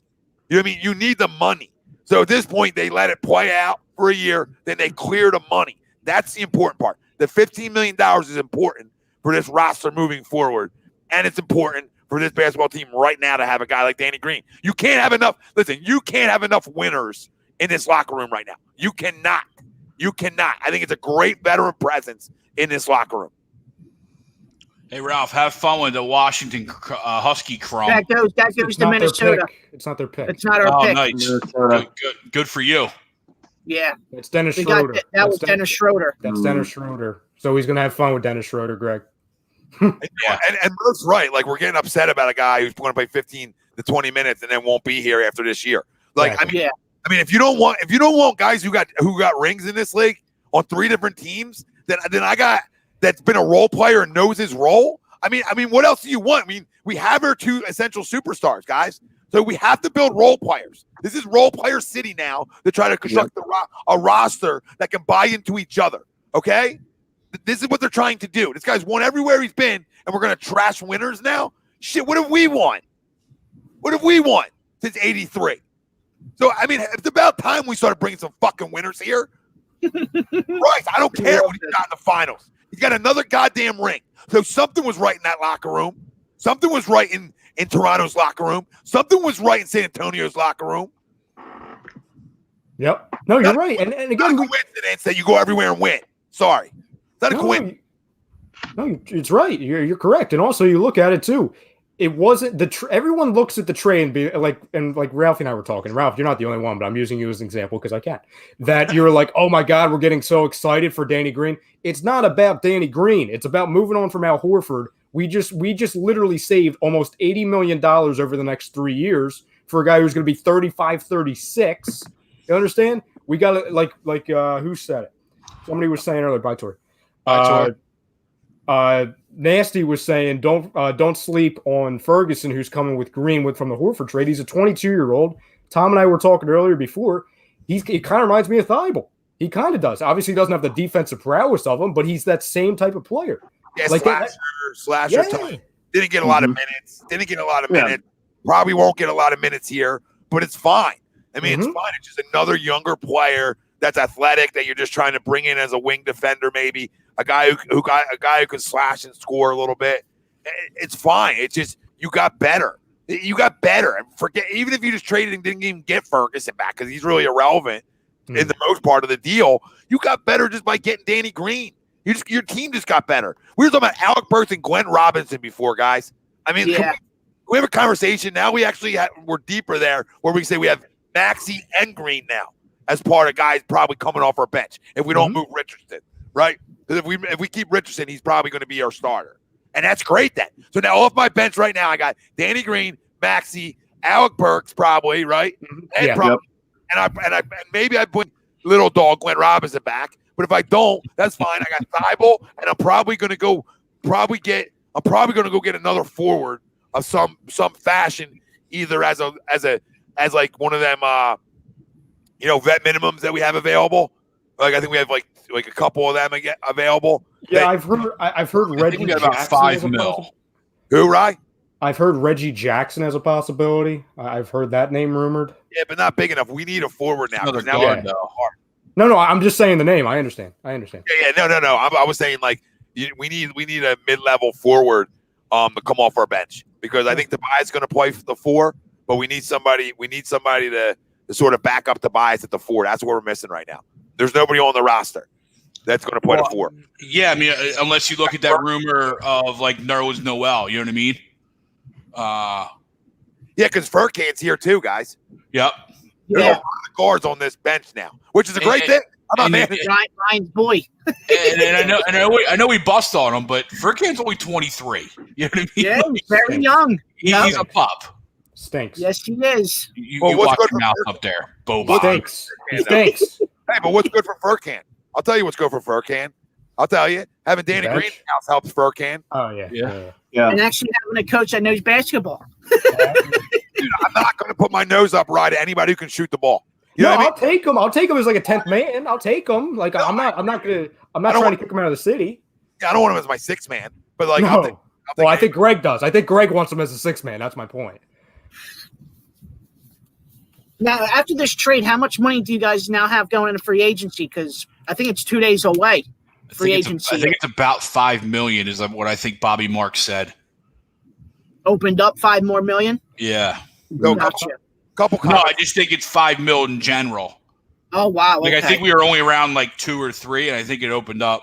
We'll probably make a deal for one. So Mike Murphy says Terrence Ferguson is a freak athlete. Now Ferguson can cover those wings with Thibault, right? I'm going to add that on for Boston for 10, 15 minutes instead of Korkmaz chasing Jaylen Brown and Tatum around. Facts. Dylan Beek says Miles Turner ? Eyes. Miles Turner is a good name. A good name of another big guy. Is he a free agent though? Isn't he a trade? Yeah, I think he's going to end up in Boston. I think he's going to be in the Gordon Hayward move. But I like it. I'll take him. I would love Turner as a backup. Yeah. And I feel like Josh Richardson's an Indiana type guy. You guys are going to laugh at me. So I'm on the Levi, I agree, man. No, Levi, let's relax. I'm going to give you a name, okay? And some people are going to be real happy, some people not. But power forward that's free agent and cheap. You want to go around with Dario again? Yeah, I'll go Dario. Yeah. I bring him back. Free agent. Joe would be in love with it. So I mean, I'm anything to get Joe excited. Listen, that's a perfect 4. The swap out with Tobias because he can stretch it. Yep.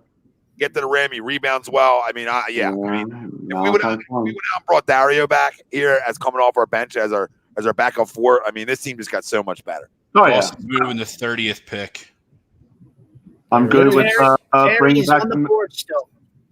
I'm good with bringing back the All Megalodon. your Sixer fans that want Terry, he's still there. And Greg, you just said Boston's moving the 30th pick. Yeah. All right. Well, who are the best 4s on the board? I mean, I think you sort of got to look for, because if you can't go out and trade for one, I think you got to start looking right now. Our great uncle Sweeps chimes in with a Serge Ibaka name. Yeah. Afford it, or you got a deal for it? You got a deal. No, I think he's a free agent. No, he's a free agent. Free agent. Did you get for that 5? You know, what I mean, what did he make last year? I'll have to look it up. While you're Go ahead, Ryan. Yeah, I'll take Serge too. While you're checking that, by the way, Furkan's a free agent, by the way, so he's not 100% here. Well, he's gone then. Yeah. No, they're done with it, so that's good. So then the guard position opens up. So now there's room. But Serge made 24 last year. Yeah, you're not getting him for $5 million. Ralphie, I don't know if you're gonna be able to get him for $5 million, but what's the deal with Markieff Morris? You keeping him? He's a free agent. Are they looking to bring him back? Well. I think both brothers are free agents. Yeah, but have you heard talks of the Lakers trying to bring him back? Yeah, they want to bring him back. Well, I'll take the other one then. I don't care. I just need another 4 off my bench. I'll take Marcus? Dario. You can go Dario, Markieff, Marcus, Serge. And any of them guys work for me. Any of them guys can stretch the floor enough. They're good enough shooters. Ibaka doesn't miss versus us, as we've witnessed. I'm good with any of them 4 that would take that $5 million to come try to win. But now you got to hope that we turned into a destination. So now you got to hope that you can pry something like that from somebody. Or guess what? Or right now you're hoping you can draft your 4 and you're going young there. You know what I mean? I know it's late. I know it's late, but then you trust in you trust in the draft. I mean, I'm not in love with that as my backup 4. It depends who the name is and who it is, but I'm not in love with that. I would love another veteran 4 in here because if I'm trying to get to an Eastern Conference Finals, I'm going to say it again. I got to do it with some veterans, man. I need you have to. Yeah. All young guys. I need another veteran now. I don't have enough. I have 3 air quote vets in Ben, Joe, Tobias, Danny Green, Josh Richardson, another vetish, getting to vetish area, right? Guy's been in the league long enough. I'm starting to have guys in the league long enough to be able to do what I want to do, right? I think I think another vet gets us closer as well as a pick where you're developing too. So, I mean, I think a lot of ways. I think another good thing for the Sixers too is getting a player in that's been in the moment before as well. That's been to the biggest stage of in the NBA and had the spotlight on them and been through it all. So I could see the Sixers kind of making that move to do that. I do too. I'm looking here. So I just went down the entire list of power forwards. Dario's really the biggest name that makes sense. Not because he's a Sixer, because if he wasn't a Sixer before, I'd probably still be saying him. But there's how much did he make last year? I mean, that matters. I mean, he's a guy who might take $5 million if he was close to that last year. I thought he was. I just found Bobby Marks' tweet from earlier, right? So, $18 million, the big financial savings for the Sixers, $18 million towards their luxury caps tax in 2021, plus $7.7 in salary, $42 million in savings with the Horford contract off the books. All right, and Philadelphia will still have the 5.7 tax mid-level available. So I believe they're at 7.7 in the free agency, but plus you have the mid-level exception, correct? That was that 5 number I saw. That 5.7 mid-level. Go ahead, Frank. I'm sorry. All right, so the Celtics made their pick. It's Desmond Bane from TCU. The proposed trade is to the Memphis Grizzlies. And Tom, he made $3.4 million last year. Okay. I mean, I think Joe should be knocking down the door in the office to get him back here. I mean, if I'm Joe, I'm knocking the door down because it just makes us better. I'm not like crowning it, but it just makes it so much deeper. We're talking about deeper. We're talking Achilles for Clay, official. Achilles. Oh no, I'm sorry. No. It's still worried. So sorry about that. So what? They say just worried. So they're still unofficial. MRI tomorrow. Yeah, I was gonna say we probably won't know until tomorrow afternoon. TTP, I love Eric Gordon, but I just think we're getting too guard heavy. So then we got to move guards. Then you got to move some guards here. So I mean, it's doable. I mean, I think there's still a little bit to do here to finish constructing this roster to where you want it to be. I don't think they're anywhere done yet. And that's why our poll question: would you think there's a splash move, or do you think there's more of a them smaller moves, to just make this roster deeper? I'm curious to see what direction the guys that have the power here think that we need to go. I'm curious to see on what they think. I'll ask you guys this, and the fam, feel free to chime in also. Say, for example, crystal ball. This is crystal ball talk, okay? Which would be great given how all this stuff is happening right now. That we know that over the next, let's say, 3 weeks, that one of these 2 players is getting traded, okay? Either Richardson or Tobias.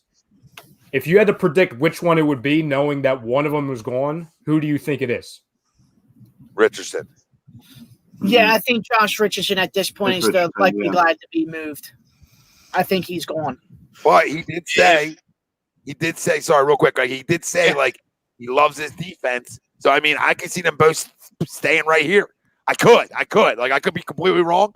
I don't think they're moving Tobias. I think they need the 4. They need the stretch 4.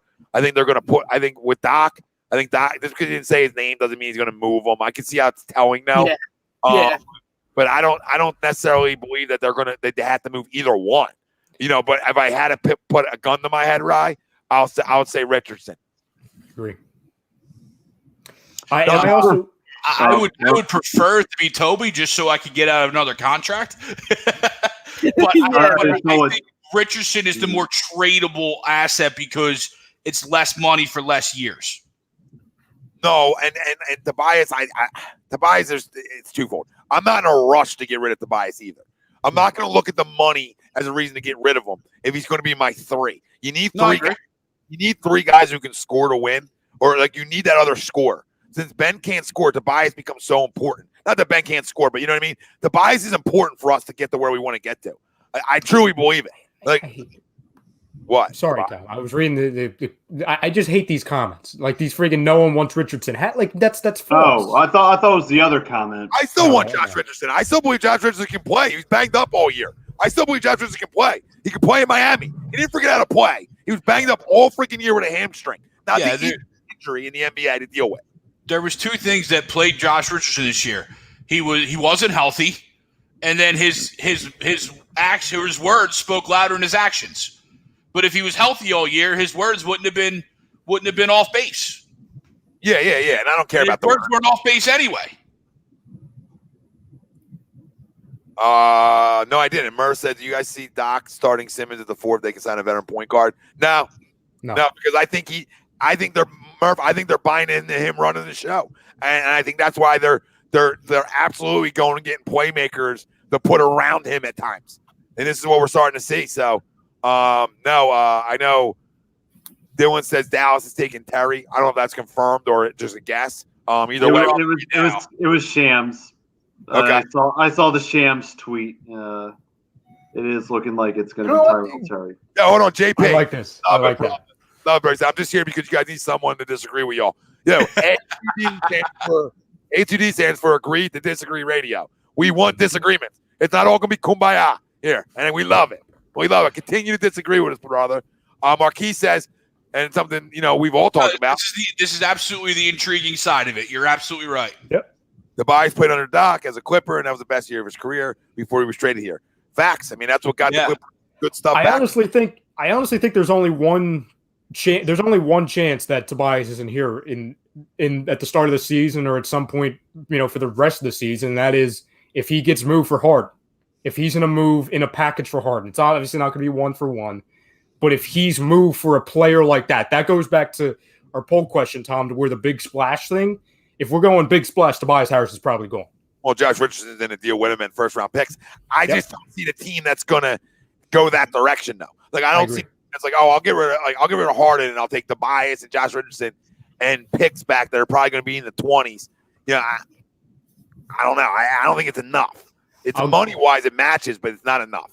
I'll give you guys a name, by the way, for 36 if we stay there. Or even I would trade up for him, honestly. I really like him. That Arturo from Minnesota. I think he'd be a really solid backup center. He was a 3-4 year player, and he got better each year. He doubled his stats every year. And I'm not Mr. Stat Junkie, but I think that, again, this is not a young 18-year-old kid. This is a guy with experience, and I really think he fits exactly what we're trying to do. Nico Mannion. He's there, Greg. He's there. You a Nico guy? You like Nico? I don't hate Nico. I don't hate it. I'll take the Ginger Fro. I'll take Chrome's cousin. Dan says let's go Trey Jones right here, and another guard. I mean, I'm not against it. Cameron said, "How do y'all feel about the pick?" That was earlier on here. He said, I love the pick. Listen, home run pick to me. Home run freaking pick. Ma says, "What's up? What's up, my family? What's up, brother? Thanks for jumping on with us, guys. We love it. We love it when you come on and dab away it. So the pick's in, and it is it Terry? Yeah, it is Tyrell Terry. Good pick. Good pick. That's a good pick. The next pick for the Sixers is what, 36? You said, right? That's two shooters. That's two. I mean, you talk about what the Sixers were trying to do around Ben. That's 2 shooters to surround Luka with, on top of what they already have. Porzingis is hurt again too. He's probably not going to start the season. So you're That's surrounding what I him heard as more. well. But I'm going with going a Kentucky guy over a Pac-12 guy in the first round.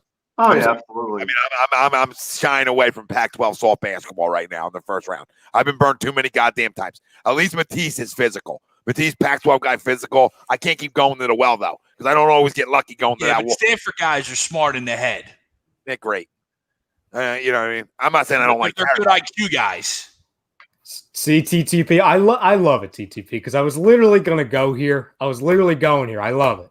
He said, would y'all do a Jay Rich for Bogdanovich sign and trade with the Kings straight up, or Buddy or Jay Rich straight up?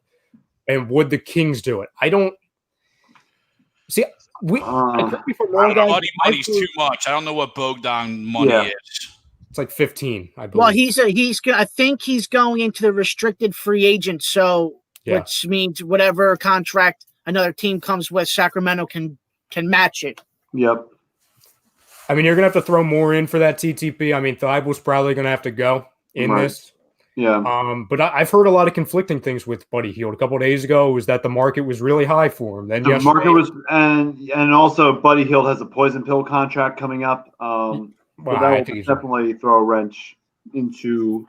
I'll deal with that though. Yeah, I heard that same thing too, Rye. Where a couple of days ago, the Buddy Hield value was pretty high, and then today it comes out that now it's low. It's really starting to dry up for Buddy Hield. So you don't know. You never know. And no, Joseph, it got retracted. It got retracted. It didn't work out. Bogdanovich didn't agree to go Milwaukee. Yeah, I know. How crazy is that? Can I ask you that question? Because honestly, I was talking to somebody earlier about it, and I don't understand it for the life of me. Okay? Number one, the guy, it's not like the guy was getting gypped money-wise, unless he got some really bad advice and he's trying to get major money, which, listen, Bogdanovich is a solid player, but he's not a great player. You know what I'm saying? He's like a fourth best option on a great team. I'm sorry, Greg, go ahead. Get a qualifying offer at $10 million. That's his qualifying offer. Nice. Bogdanovich? Yes. And that's Richardson's contract, right? That would be Richardson. Yep. Okay. So, I don't understand what the big issue with Bogdanovich going to a team with Giannis, for Charlotte, Holiday, and Middleton. Like that, what's the issue? You know what I'm saying? So that was just weird to me. It was just very unless he thinks he's going to be able to get more money, or he really wants to play with a certain player. God bless him, but I don't know. I mean, going to you're right. Why would you want to go from the desolate Kings to a perennial top 3 team in the East? Yeah, I didn't understand that move either. And it's not like he's like blocked. Like he's going to get plenty of playing time, and he's going to be on the national stage. That's going to help his career. Hell, that might get him a championship and get him paid in his next contract. And you can just sit back and shoot threes. That's all you had to do. They can literally just make him one-dimensional. Shoot back the easiest job and ever. just shoot threes. So I mean, I don't understand why he backed out of it and didn't want to go to Milwaukee at the end of the day. I have no idea. The city of Milwaukee is nothing to want to get traded to. Oh shit! Of course, Philly is trading Josh Richardson to the Mavericks. Seth Curry. Or where? It doesn't say. Shams just broke it. Nice. A Ralph bomb. Philadelphia is finalizing a trade to send Josh Richardson to the Dallas Mavericks. What are we getting? Well, that question really aged well. Huh? Hey, we got the right answer, everybody. All right, good for us. What's our prize? Let's see what happens. Let's see what we get in return. I hope it's a good prize. Watch it be Porzingis. No, I'm just kidding. Seth Curry and Tyrell Terry. I'll tell you one thing though. Charlotte Hornets got better than that Vernon Carey. Yeah, they killed Vernon Carey. Yeah. I mean, I know Jay Will said this, but you go back 8 years, 5 years, even maybe. He's a top 15 pick. Yeah. Tom, you heard that Richardson was traded, right? You heard that? Who? He didn't hear it. He didn't hear it. Josh Richardson just got traded to the Dallas Mavericks. I don't know for what yet. I'm still waiting for that. Seth Curry and Tyrell Terry. Maybe? Can we pray? Listen, we were all on then. Because we all said if one of them gets dealt, who is it going to be? Richardson. Josh. I said I wouldn't be surprised if neither one got dealt. Turo just went here. But listen, when a new organization comes in and new people come in, they want sort of their guys. So that's why, the bias is a Doc guy. Josh Richardson's not a Doc guy, probably.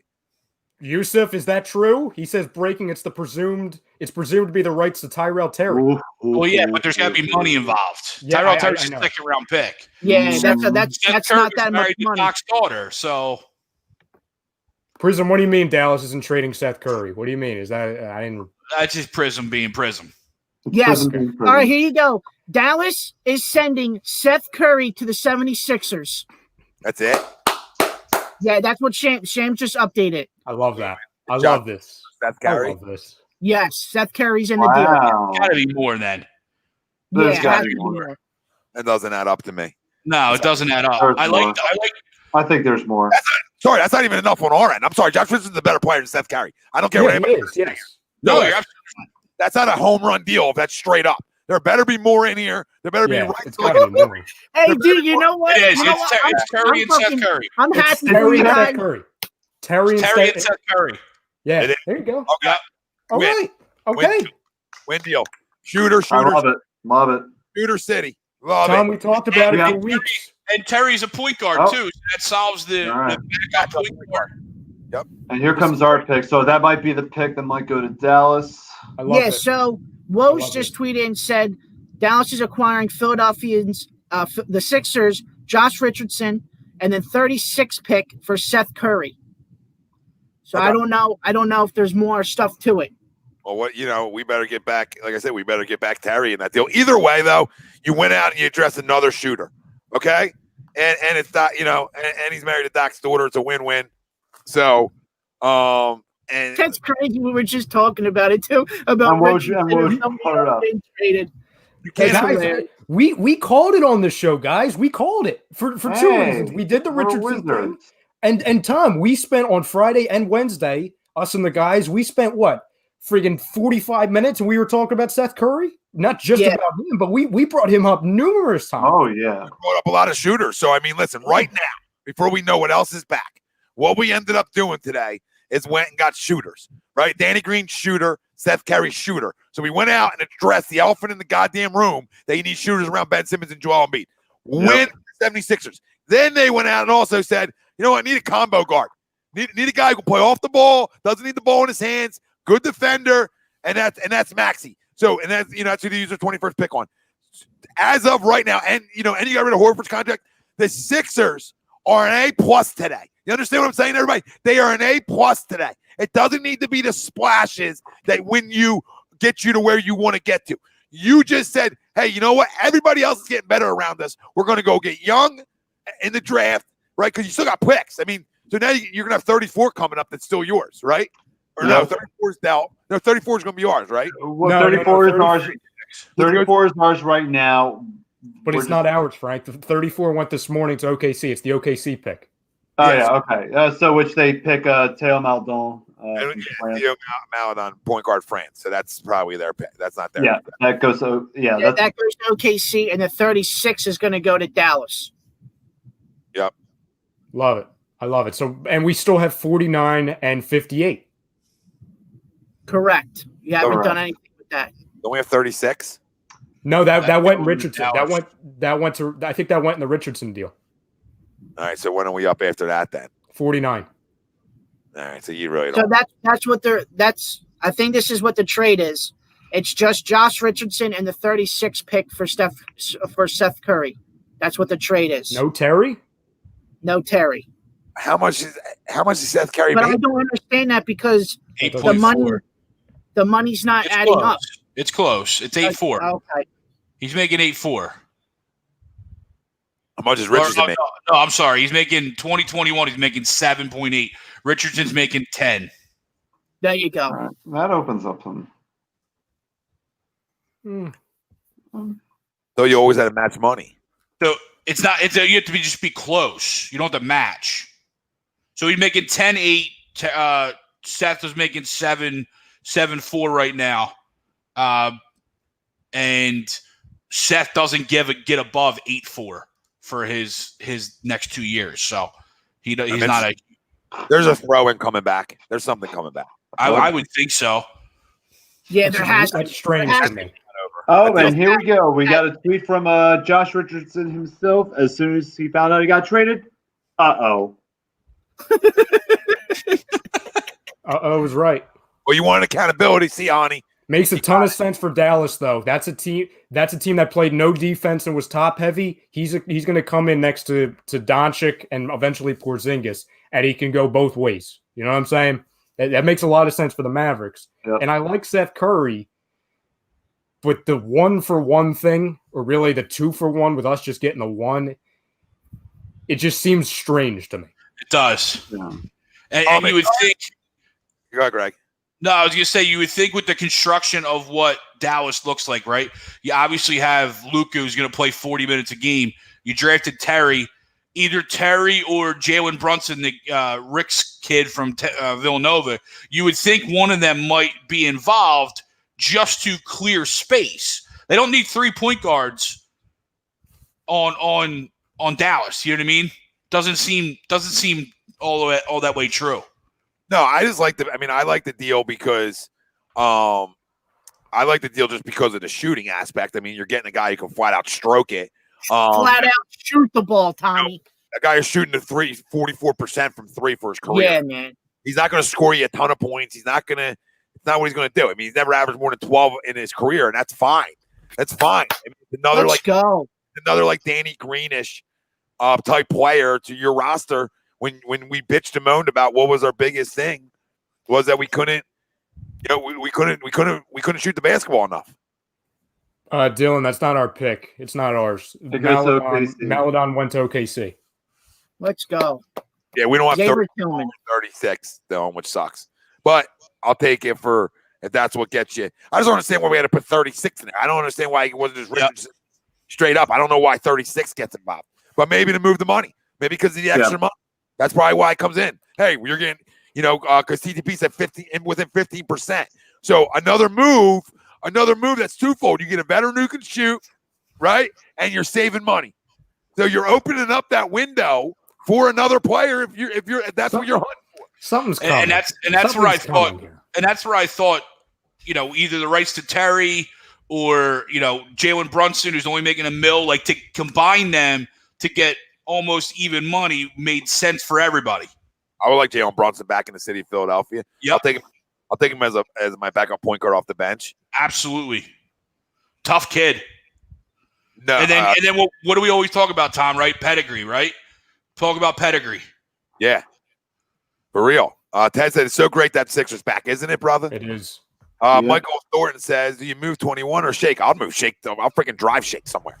Yeah. Where are we taking him? Andy, we love you, but we're not reading you off. No, I'm just kidding. He says, okay, I have returned. How's the draft going? It's going great, Andy. Couldn't it be a better day? Couldn't it be a better day so far? Refreshing. It's been refreshing. And here's what the Sixers would have taken. So this is going to go to Dallas.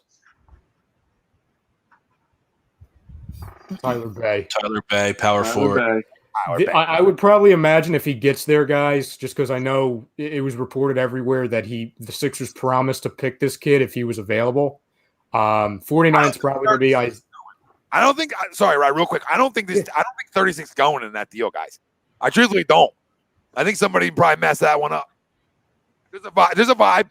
I don't think 36 is going in the deal. This pick fits us more than it does them, essentially. Right?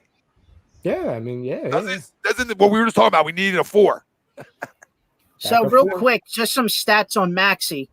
When he faced top 10 competition, his points per game averages went up by 9. His field goal percentage went up by 10, and his rebound percentage went up by 50. So that was 23 points per game on 53% shooting and 6 rebounds per game versus top 10 squads, which is good. Well, I think Woj is breaking down the trade right now. Yeah, there you go. Yeah. Yep. Draft rights of Tyler Bay. Strange. Yeah, it's a weird trade, but I think there's going to be more to it later. I'm not going to bitch and complain because I've been saying Seth Curry for weeks. We've been wanting Seth Curry for weeks, and again, this even more confirms what we've been saying. I think big's coming. Maybe not splash, but a little like a tadpole splash. Bro, you guys are just surrounding. Woj just said, we broke it down, but he said, the Sixers know they needed to address shooting and all that, and they flat out went and addressed shooting today. They won't say, Curry over 44%. We were talking about that. Green has a lot of shooting. Bobby says refreshing to talk something besides the shitty Eagles tonight. Absolutely. We need a power forward. Agree. But that's not our pick. So that's going to the Mavericks, even though we all like it. But listen, at the end of the day, we gave up. We didn't give up too much in this deal. We went out in the trade market and we flat out brought in veterans who can shoot the basketball. I think it's a flat out great job by Daryl Morey, Elton Brand, and Doc Rivers today. Flat out phenomenal job. And I don't know if I could have handpicked two better veterans like that are guys you could get than Seth Curry and Danny Green. Honestly, like veterans that you knew you could get. I see what you did there, Levi, with the frog splash. I see you, Lee. I see you. I see what you did there. If I could roll my R's, I would do the whatever Eddie Guerrero said, but I can't roll my R's. Viva la Raza. Yeah, Viva la Raza. Very good, Frank. You get nothing. Very good. I know. And speaking of nothing, I gotta go. I got to jump off. I got things to do tomorrow. All right. See you. Does it involve rolling my R's? Absolutely not. But I will see you guys next week. Adios, and of course, adios and 10-9-8. Very good. Yeah, I was just saying that.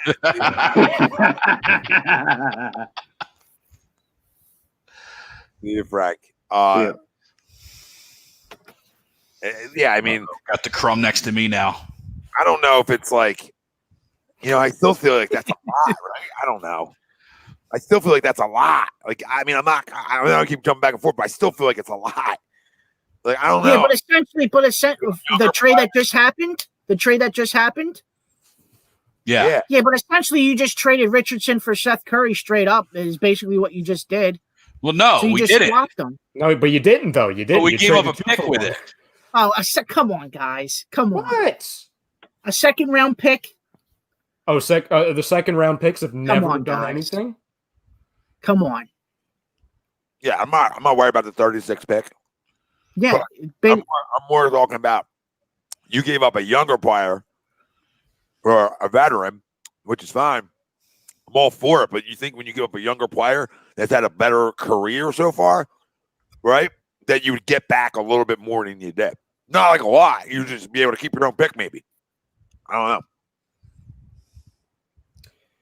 And maybe it's just based off of fit. Like I said, the weird thing was just on paper, you're looking at it to where you're trading away Richardson, who can do everything else, everything good. Nothing. I don't think he does anything great.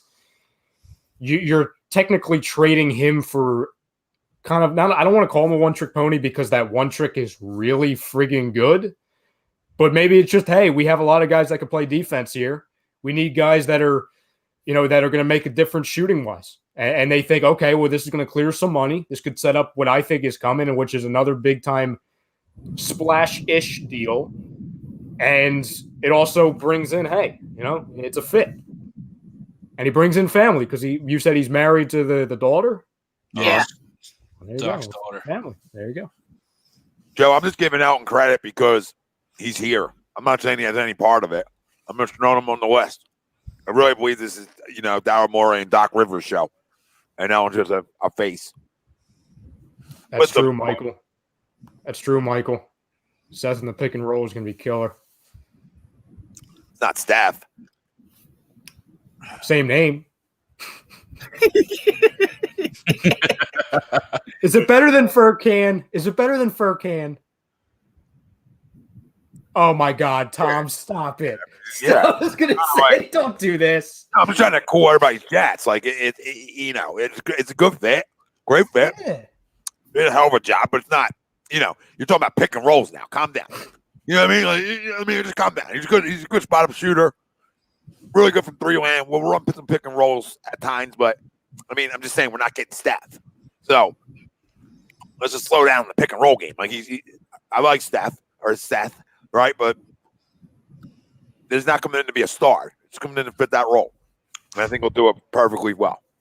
I agree I agree with TTP. He says Jay Rich can hit the bricks. I like him, but 45% shooting from downtown, it's about to be lit. Preach, TTP. No, we needed that. We definitely addressed the biggest needs for this basketball team tonight. I'm all in. You know what I mean? I'm all in for what they did. I just think they give a little too much. But is this true too? Curry's under contract for 3 years. Very good contract with $8 million. Yeah, I just said yeah. Sorry, Greg. There's a lot of going on. No, it's fine. No, he does. Yeah, he doesn't get higher than 8.5. So. Oh, okay. So it's not like we're trading for a rental either. No, right. And he's 33 years old, which he's only 30. You know what I mean? Mm-hmm. So he got him for a couple of years, which is good. I like it. It was just funny how it worked out because like we went from like, oh my God, we're getting Terry and Curry. We were like, oh my God, to where I feel like if we didn't think that was part of it, we'd be a little bit more. It was kind of like, oh my God, this is a steal. To okay, like it's okay, it makes sense. But we were like thinking, oh my God, we're like the geniuses of the draft about 20 minutes ago. Well, we were because in reality, it should have been more that direction than the other direction, but. To get money off your books and to save a couple million, I mean, you do what you got to do sometimes. You know what I mean? And to move on, you do what you got to do sometimes. So I'm not mad at it. Like we've all said, needed shooters, got guys who can shoot 40% from three, you know, and they're good spot up shooters. Danny Green, good spot up shooter. Seth Curry, good spot up shooter. What are the biggest things when the Sixers play their best basketball? Ben Simmons, Bellinelli, and the likes of that. So now you're adding that big time around Ben Simmons, man. I think, could be a fun one.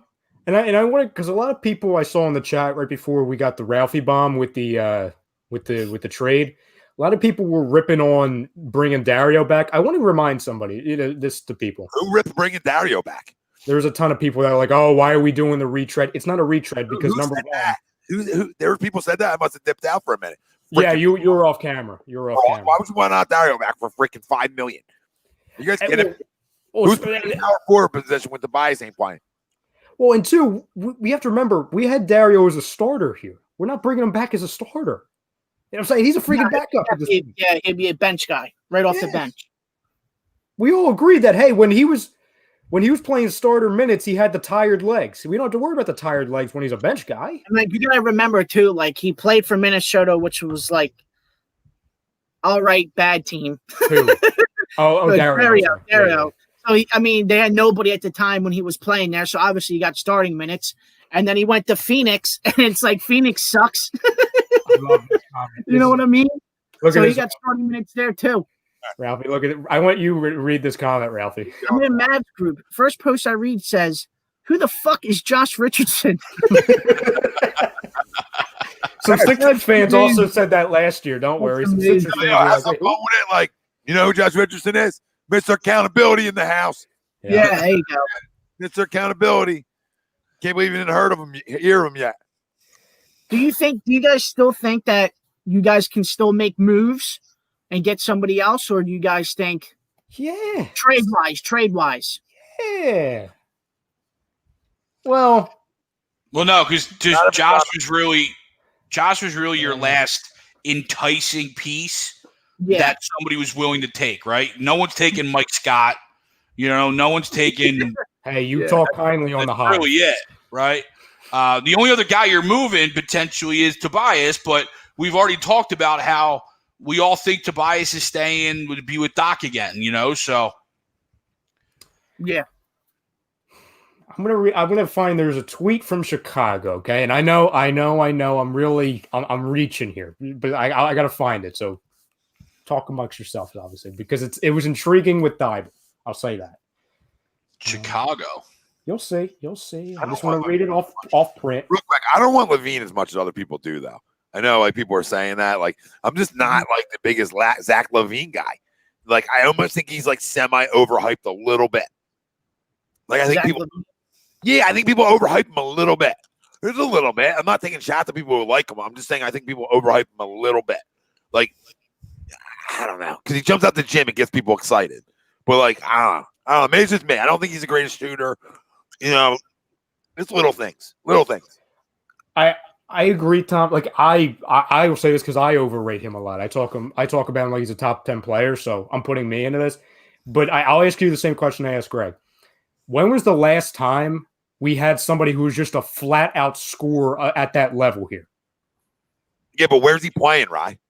Because he's not playing two guard because he needs the basketball in his hands.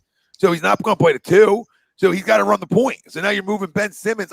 Not for a volume shooter like that, too. He's another guy that takes a lot of shots. You know, and with Joe, I don't want that. I want my offense going through Joel Embiid. You know what I mean? And Ben Simmons. Like, that's what I want. I want distributors. And I want my Michael, I understand that. But so can the guy you just drafted. I mean, Maxey can do the same things essentially off the dribble that Levine can do. I'm not saying Zach Levine. You know what I'm saying? I'm just saying, like, the create your own shot conversation he can do. You know what I mean? Like this, I don't think the only way you're going to Zach Levine is by trading Tobias, and I don't know if that makes you better. I really don't know if that makes you better. How you're constructed right now, what you're trying to do. You're trying to run the offense through Ben Simmons. They're not getting cute and trying to run him at the 4. They're really going to run him as their point guard, and this is why they're going out and doing what they're doing. So Levine's more of a. So you're saying Levine doesn't start at 2 for you? Greg, he doesn't run off the ball. Greg, he's a point guard. He handles the ball. Him and Kobe White handled the basketball there.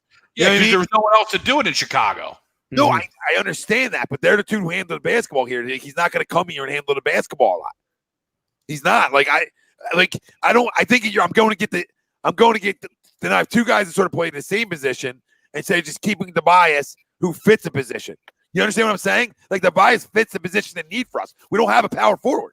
He's got to play the 4 for us. If Tobias doesn't play the 4 for us, then it's going to switch everything we're doing up. Then we're going to move Ben to the 4. He looks lost at the 4. I don't trust that, right? I don't trust that just to make Levine work. It doesn't make sense. Like this makes more sense of how we're constructed because now who's playing the 4? Now you're sticking Ben there. I don't like that because I don't think offensively he means as much to us at the 4. Right? I think he's so much more impactful with the ball in his hands, especially with shooters, right? So we didn't spend all night going to get shooters, then bring Levine in and move Tobias. They're right around the same level of player. They really, truly are. I think Levine comes here and we watch him every night and we get a little fed up like we do with Tobias at times. I truly believe it because he's not the perfect player. Listen, freak athlete, all that, runs the floor great. I think he's a good defender. I think he's like a good shooter, not a great one, but a good shooter. So there's no shot to Zach Levine, but he's pretty much Tobias Harris. So who fits more in what we're trying to do right now? And we said Tobias had his best years under Doc. So why would we want to? Don't we want to at least let it play out for a year? We can move Tobias next year. Like, you know what I mean? He's not going to be old next year. You know what I mean? He's 28 years old. I understand that. Here's my question to CTP. He says, I'll pass on Levine. He's a great player on a bad team, and he's going to cost way too much. I repeat, go get me Gallinari Friday, and let's go win the chip. He's perfect. My question is, what are you trading for Gallinari? Like, what? He's a free agent. Is he? I thought he was restricted. He's a flat out free agent. Yeah, he should be a free agent. Yeah, no, he's way. Then where do we have the money for that? We have money for that because Gallinari is going to get money. I don't know. Can I say something to TTP? I completely agree with you. He's a great player on a bad team. So I don't know how to judge that. You know, Tobias has been the best player on bad teams, and we overvalued that at first when we got it, right? Did we not? Yeah. Hey, I did. I'm guilty because he was the best player on teams that weren't good outside of the Clippers year, right, guys? Outside of the Clippers with Doc, he was just the best player on bad teams. So it's a Michael Carter Williams effect. Like when we had him as a rookie, like, oh, he looks great. He's not good. There's just nobody else to play. There's nobody else that's really good here. Levine, they got some young talent, but he's still the best player on a bad team. And I don't know how to judge it. It's hard to judge. So I'm like, okay, I'm bringing Levine over here who runs the floor well. Ben runs the floor well with the ball in his hands. Or do I just keep Tobias, right? And I go that route instead. And if Tobias, I feel like Tobias doesn't fit after this year, then I deal with Tobias. I don't have to deal with you know what I'm saying? I don't have to make the decision on Tobias right now if I want to keep him or not. Make sense? Mm-hmm. I can let a year play out and have the same value for Tobias Harris. Honestly, all the same value. You know what I mean? It's not going to up it that much, in my opinion. But that's the only name that gets you it. And that probably, and honestly, to be honest with you guys, I don't know if Tobias gets it done. So now you're giving up more. You're right. Now you're giving up more picks, more. You know, right? Yeah. I don't know if it gets it done either. If I'm the Bulls, I'm saying, nah, I'm good. I'm good. Call me back later. The thing I brought up real quick is, and granted, making 19.5 for 2 years. Who? Levine. Okay. 19.5, and what? That doesn't even match money wise. That would be Danny Green. Yep. Danny Green. This is the thing I brought up earlier. So you wouldn't flip Danny Green and say Matisse? I would. For Zach LaVine? Who the fuck is taking that deal, dude? Are you fucking kidding me? Nobody's doing that Danny deal. Green's But on a 1-year deal. They get out of the money. Why they need 1-year deal? Chicago stinks. They're trying to build something and win with young players. That deal doesn't do anything. Matisse stinks. Would you stop it? I agree. Till Matisse can score in this league. He's not Ruben fucking Patterson. Levine is 25 years old, though. 25 and a half a night. I don't care, Greg. On a shit team. Would they win? How many games they win last year? He was on the Timberwolves and the Bulls. If you're a stud like you're claiming he is, they would win like 10 more games than they're winning. He lit us up every time we played him. Everybody lights us up.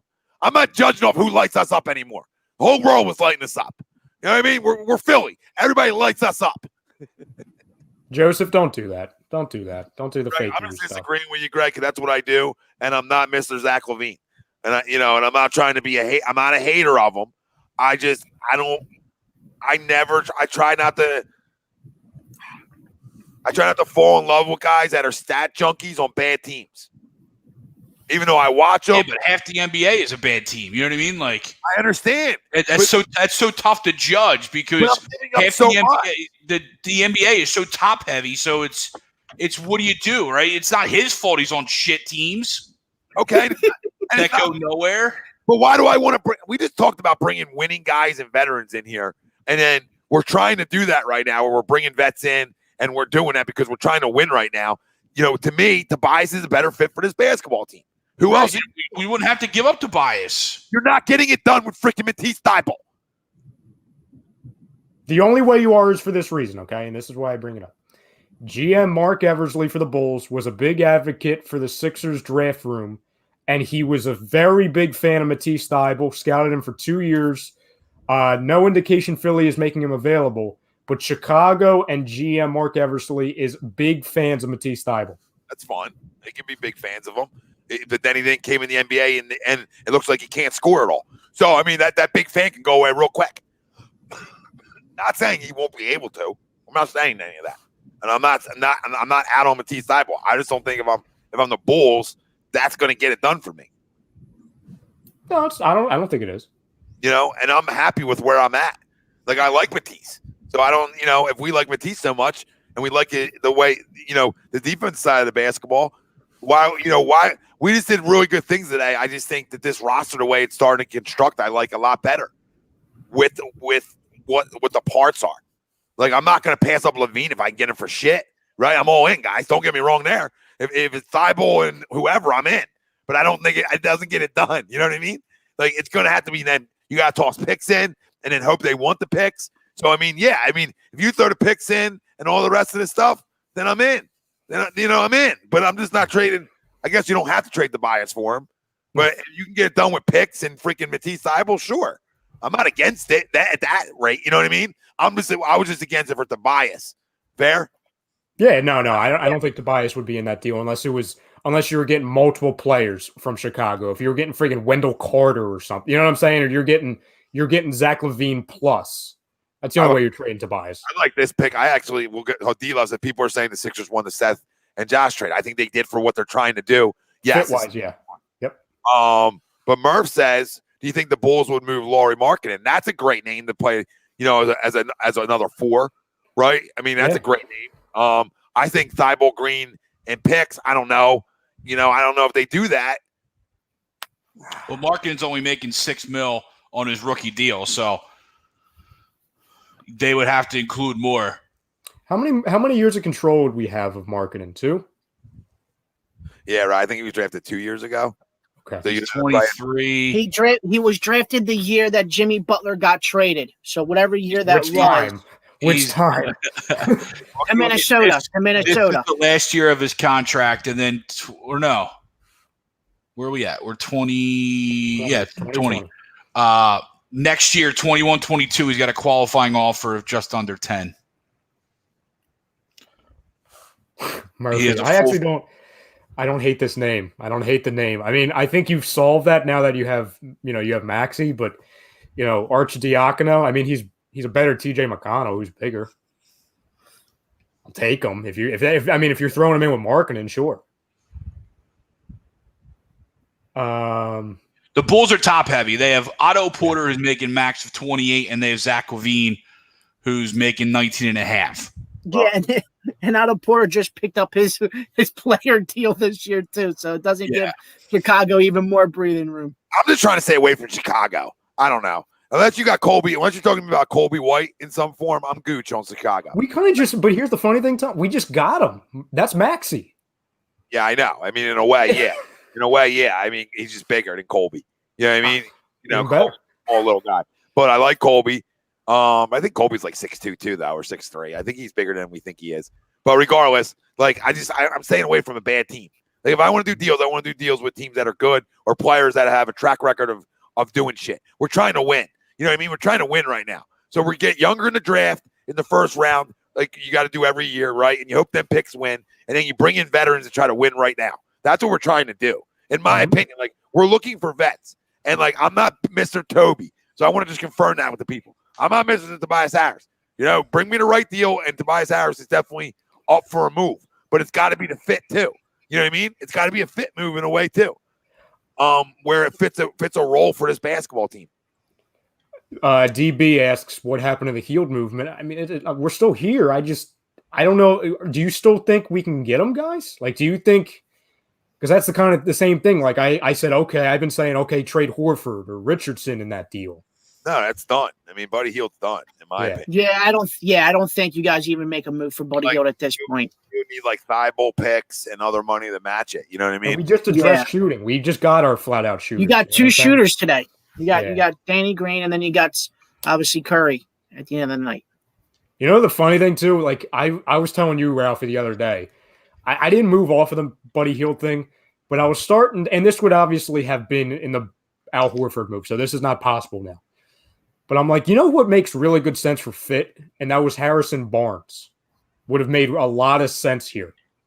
I like Harrison Barnes. I mean, he's just a guy, never turned into what he was supposed to be. Got paid a shit ton of money. Got overpaid big time, almost like the bias. But actually championship player, though. He played on the championship team. No, I know. He just got worse. Like, he got worse. Yeah. Similar to Tobias. You know what I mean? Like, there's almost the same guy. Like, if I'm going out looking for somebody right now, I'm telling you, I'm going under the radar. I'm looking at guys like Dario. I'm looking at guys that are under the radar guys, sort of under. He's always been an under the radar player his entire career. We witnessed it here in Philly.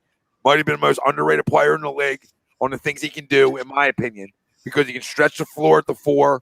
He can rebound well. He's a solid defender, and he's a good passer.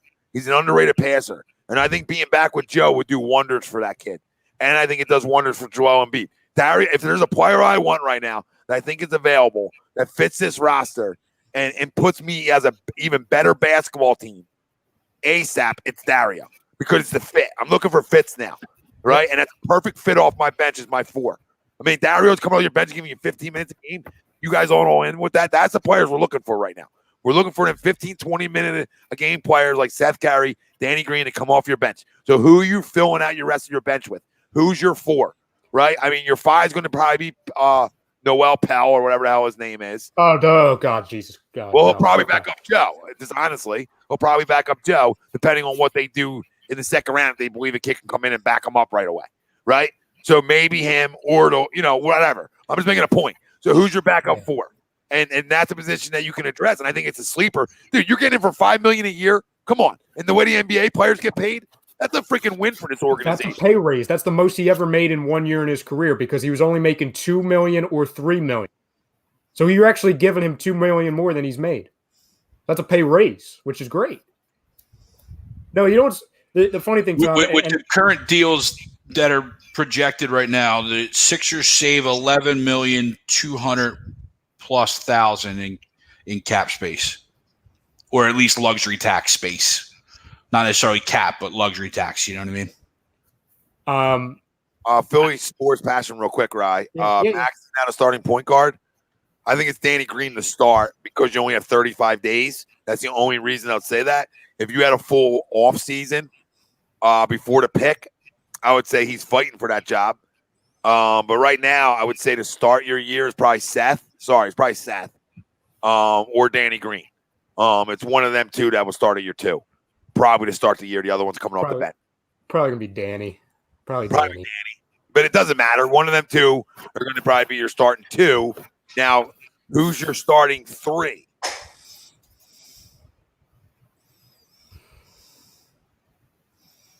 No Richardson. So now who's your starting 3? Tobias? No, you got to play him with. No, I think he's your 4. He's your 4. Yeah, you're going 4. He's listed as a small forward. That's what he's listed as. But who plays your 4 then? No, I Doc completely agree with you. Doc already said he's moving to 4. He's moving back to his position. Okay. Oh, Nico Manning to the Warriors. Is there you go. Or 3? No, we can't do that. Or not directed to you, Tom, but just no. Or you starting Seth Curry and Danny Green at the same time. And that would do the shooting thing. You're going to make sure shooters are around. You're small, but you're not small because you have Ben out there and Joe. Yeah.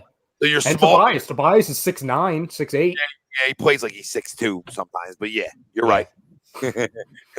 But I mean, that could be it.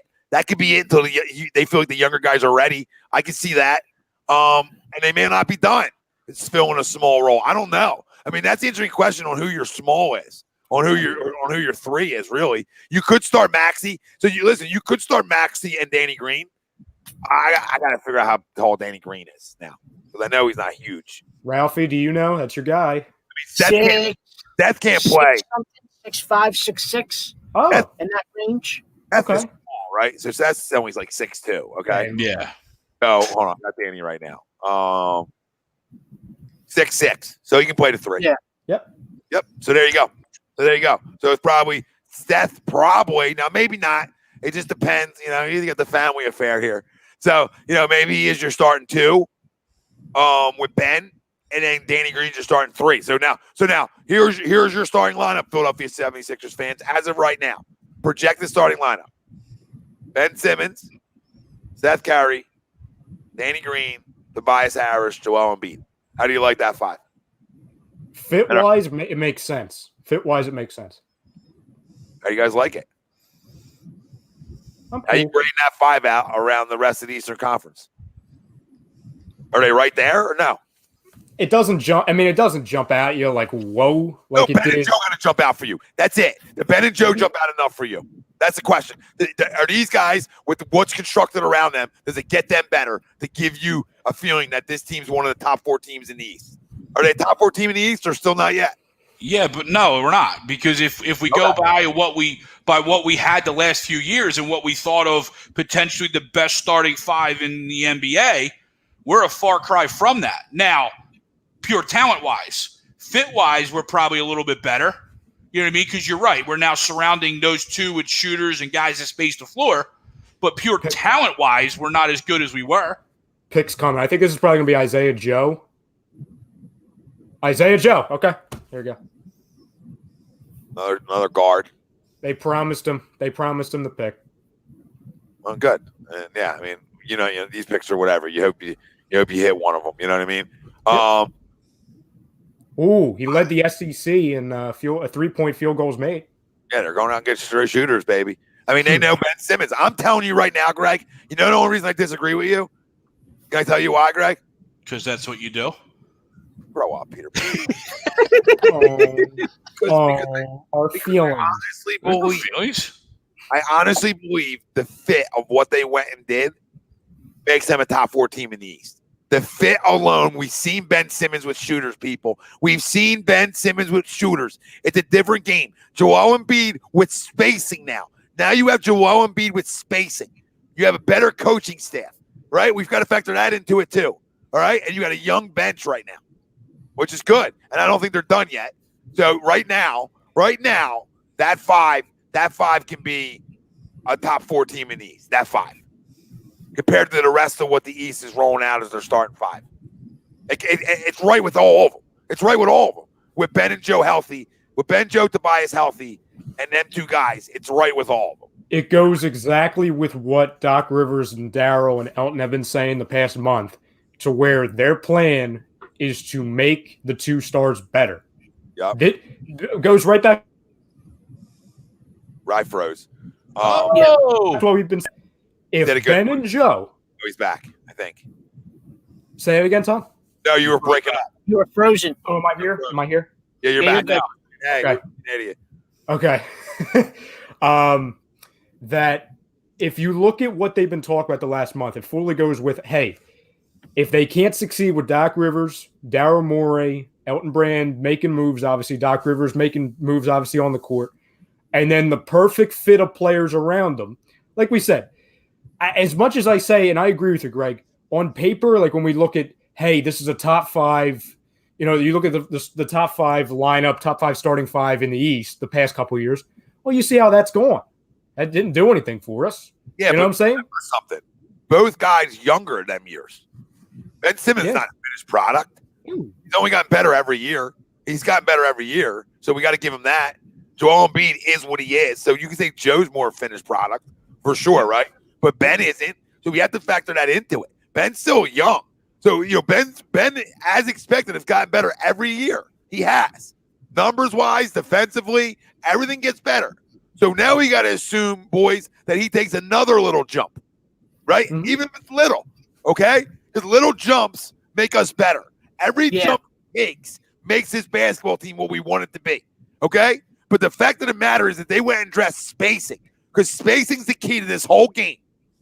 Now, Ben Simmons, who's stopping him getting to the rim? That's the question. They can't smother him now because now they have to account for the shooting. You can't smother it. You can't.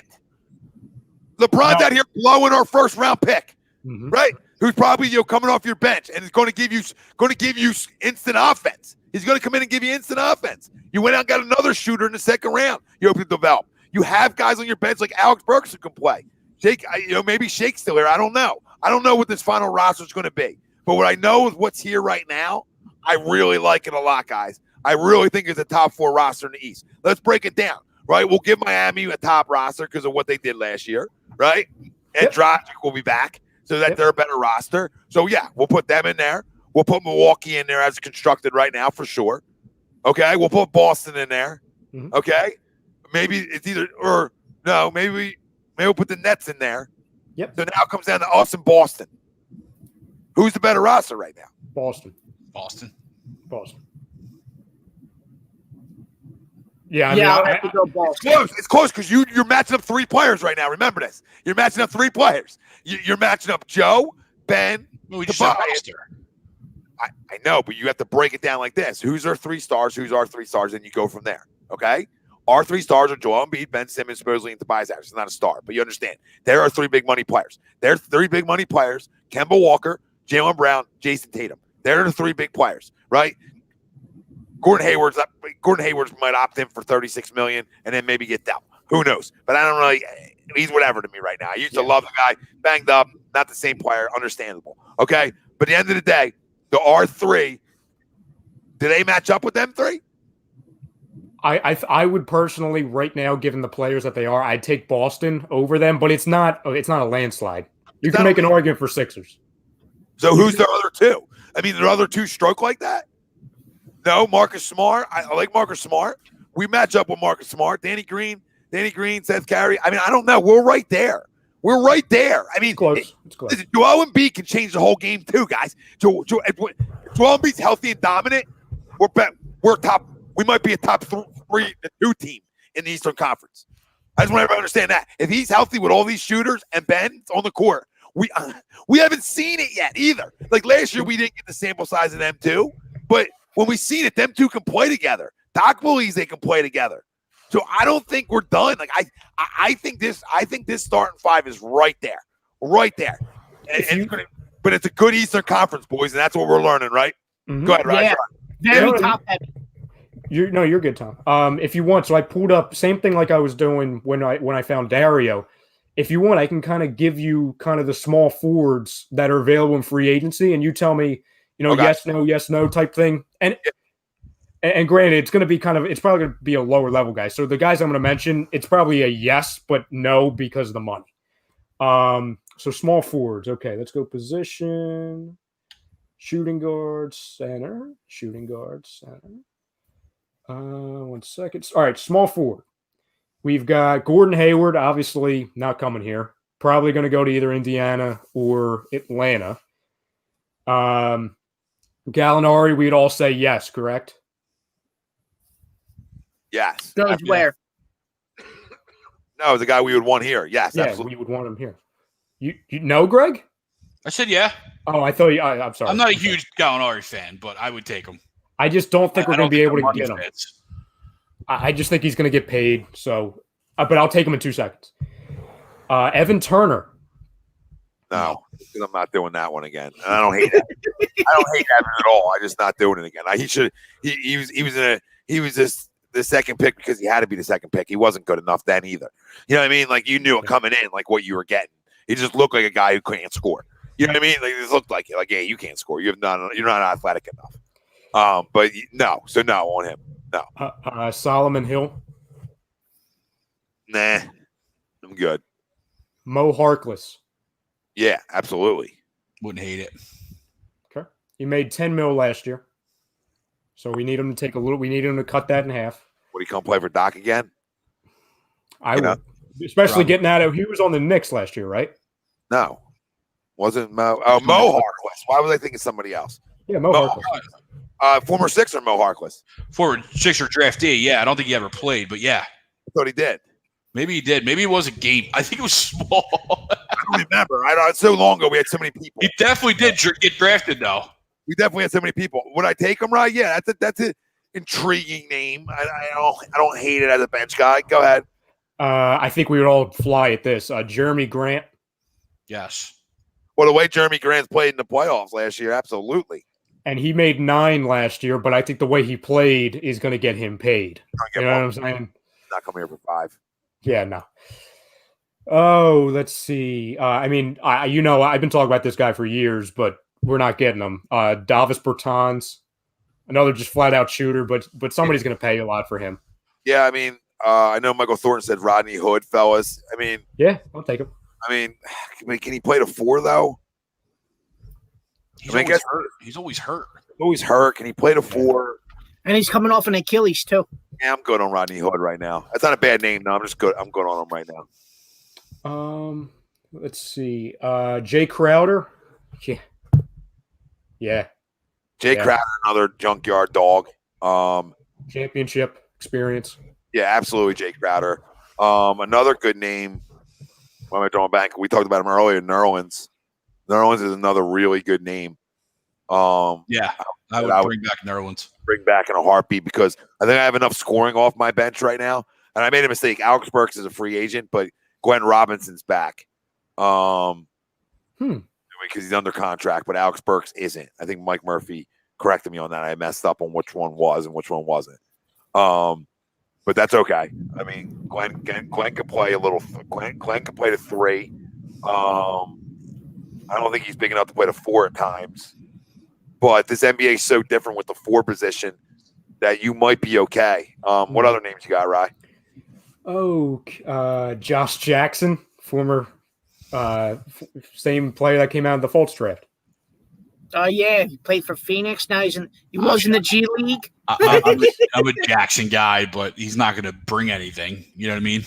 I'd rather go like Nerlens or a name like that have at least started to prove that their skill set can pay off here. Yeah, I mean, I'm always going to say yes to Jackson just because I'm a Jackson junkie. Well, what move makes the most sense to me? It's Nerlens because if Doc talks about playing defense the way he wants to play defense, then with the way my bench is constructed right now, I sure as hell want a guy who can come off the bench and block a ton of shots. That's the one thing Josh can do, though. That's the only thing he has been able to do. Yeah, but Nerlens is proven to be a better defender. Yeah. Now, this next name for small forward scares me. Ralphie, your boy just went. Yeah, he's OKC took him, but he's getting traded to the Wizards. Good move for Wizards, though. Winston. Good move for Wizards. Yeah, I like him. I'm scared to death that this might happen, and especially because it would make Ralph very, very happy. Jared Dudley. No, There you go, Ryan's boy. I don't need Humpty Dumpty. No shotty shots after. No shot after the shots. Anyone want to do the Wilson Chandler thing again? No, I'm good. Wilson Chandler. I wouldn't hate it. You're talking about a bench guy. You're talking about 10 minutes a game, maybe 12 minutes a game. I'm not like. I mean, he can come off and score a little bit. I mean, I don't hate it. You can get him for cheap too. He only made 2.6 last year. Yeah, I mean, you're trying to put a roster together. I'm interested to see the direction they go here. Because how many guys? I mean, it's hard to play out how this roster is going to look too. You know what I mean? Yeah. I don't know what they're going to do. Like, are they going to keep Shake Milton? Are they going to, what are they going to do with some of these other guys? Somebody said Furkan is still here, right? Mm-hmm. So if Furkan's still here, what do they do with that? Or he's got an option of some sort. No, he's a free agent. He's flat out unrestricted. Unrestricted. Okay, so yeah, I mean, he's out. So what do they do? I mean, what direction do they go from here? Here's a name. Anyone interested in Carmelo Anthony? Carmelo Anthony. Absolutely. After what he proved last year in Portland. Only made 2.1 last year. Yeah, I mean, he wants to come back to the East Coast and play here with Doc and shit. Yeah. I mean, he can come off my bench and play my 4 for me. You know what I mean? At least now you're talking about more instant offense off your bench. So your bench is a little bit less defensive. Hell, that solves your starting small forward, though. Mm-hmm. And he gets what he wants to where he doesn't want to be a bench player. True. He gets a start every night. Yeah, I mean, it definitely helps you with the spacing game again. And a guy who could take people off the dribble still, even though he's older. I mean, I don't hate that one either. Then you get into like the Michael Beasleys, the Jeff Greens. I'm always a Jeff Green guy. I'm always a Jeff Green guy too. I like Jeff Green. Plays the game more. Isn't he like 50 now? You could have sold me on Michael Beasley about 3 years ago. I would have said sign him all day, every day. Oh, if you watch his Instagrams, you probably would be sold on him too. Yeah, Mike Scott's still here. He's still here. The Hive still lives. So you know what? Though, Mike Scott will probably play a lot of 4 for you. I bet you. Hope for a resurgence. Yeah. No, I mean they played him like the 4 last year a little bit, so maybe that's a guy who plays a little 4 action for you. I'm just trying to think, like, because they're going to have to be stuck with some guys, right? Unless they move guys for picks, like, you know what I mean? You move guys for like an unconditional date later down the road. You know what I mean? Mm-hmm. Like that could happen, right, guys? Where some of these other guys go, like maybe Shake's not here, maybe Mike Scott's not here. I don't know. There's still not a lot. There's not a lot of time for them to bang this out either. You know what I mean? Everybody's in crunch time right now. Because usually you have like. You have your draft, and then you have that 2-week, 3-week break before free agency to get everything in order and ready to go. But now it's like you have the draft tonight, and then Friday is the free agency. So you have like that one day to see where you're at and keep on going. Isn't it nuts?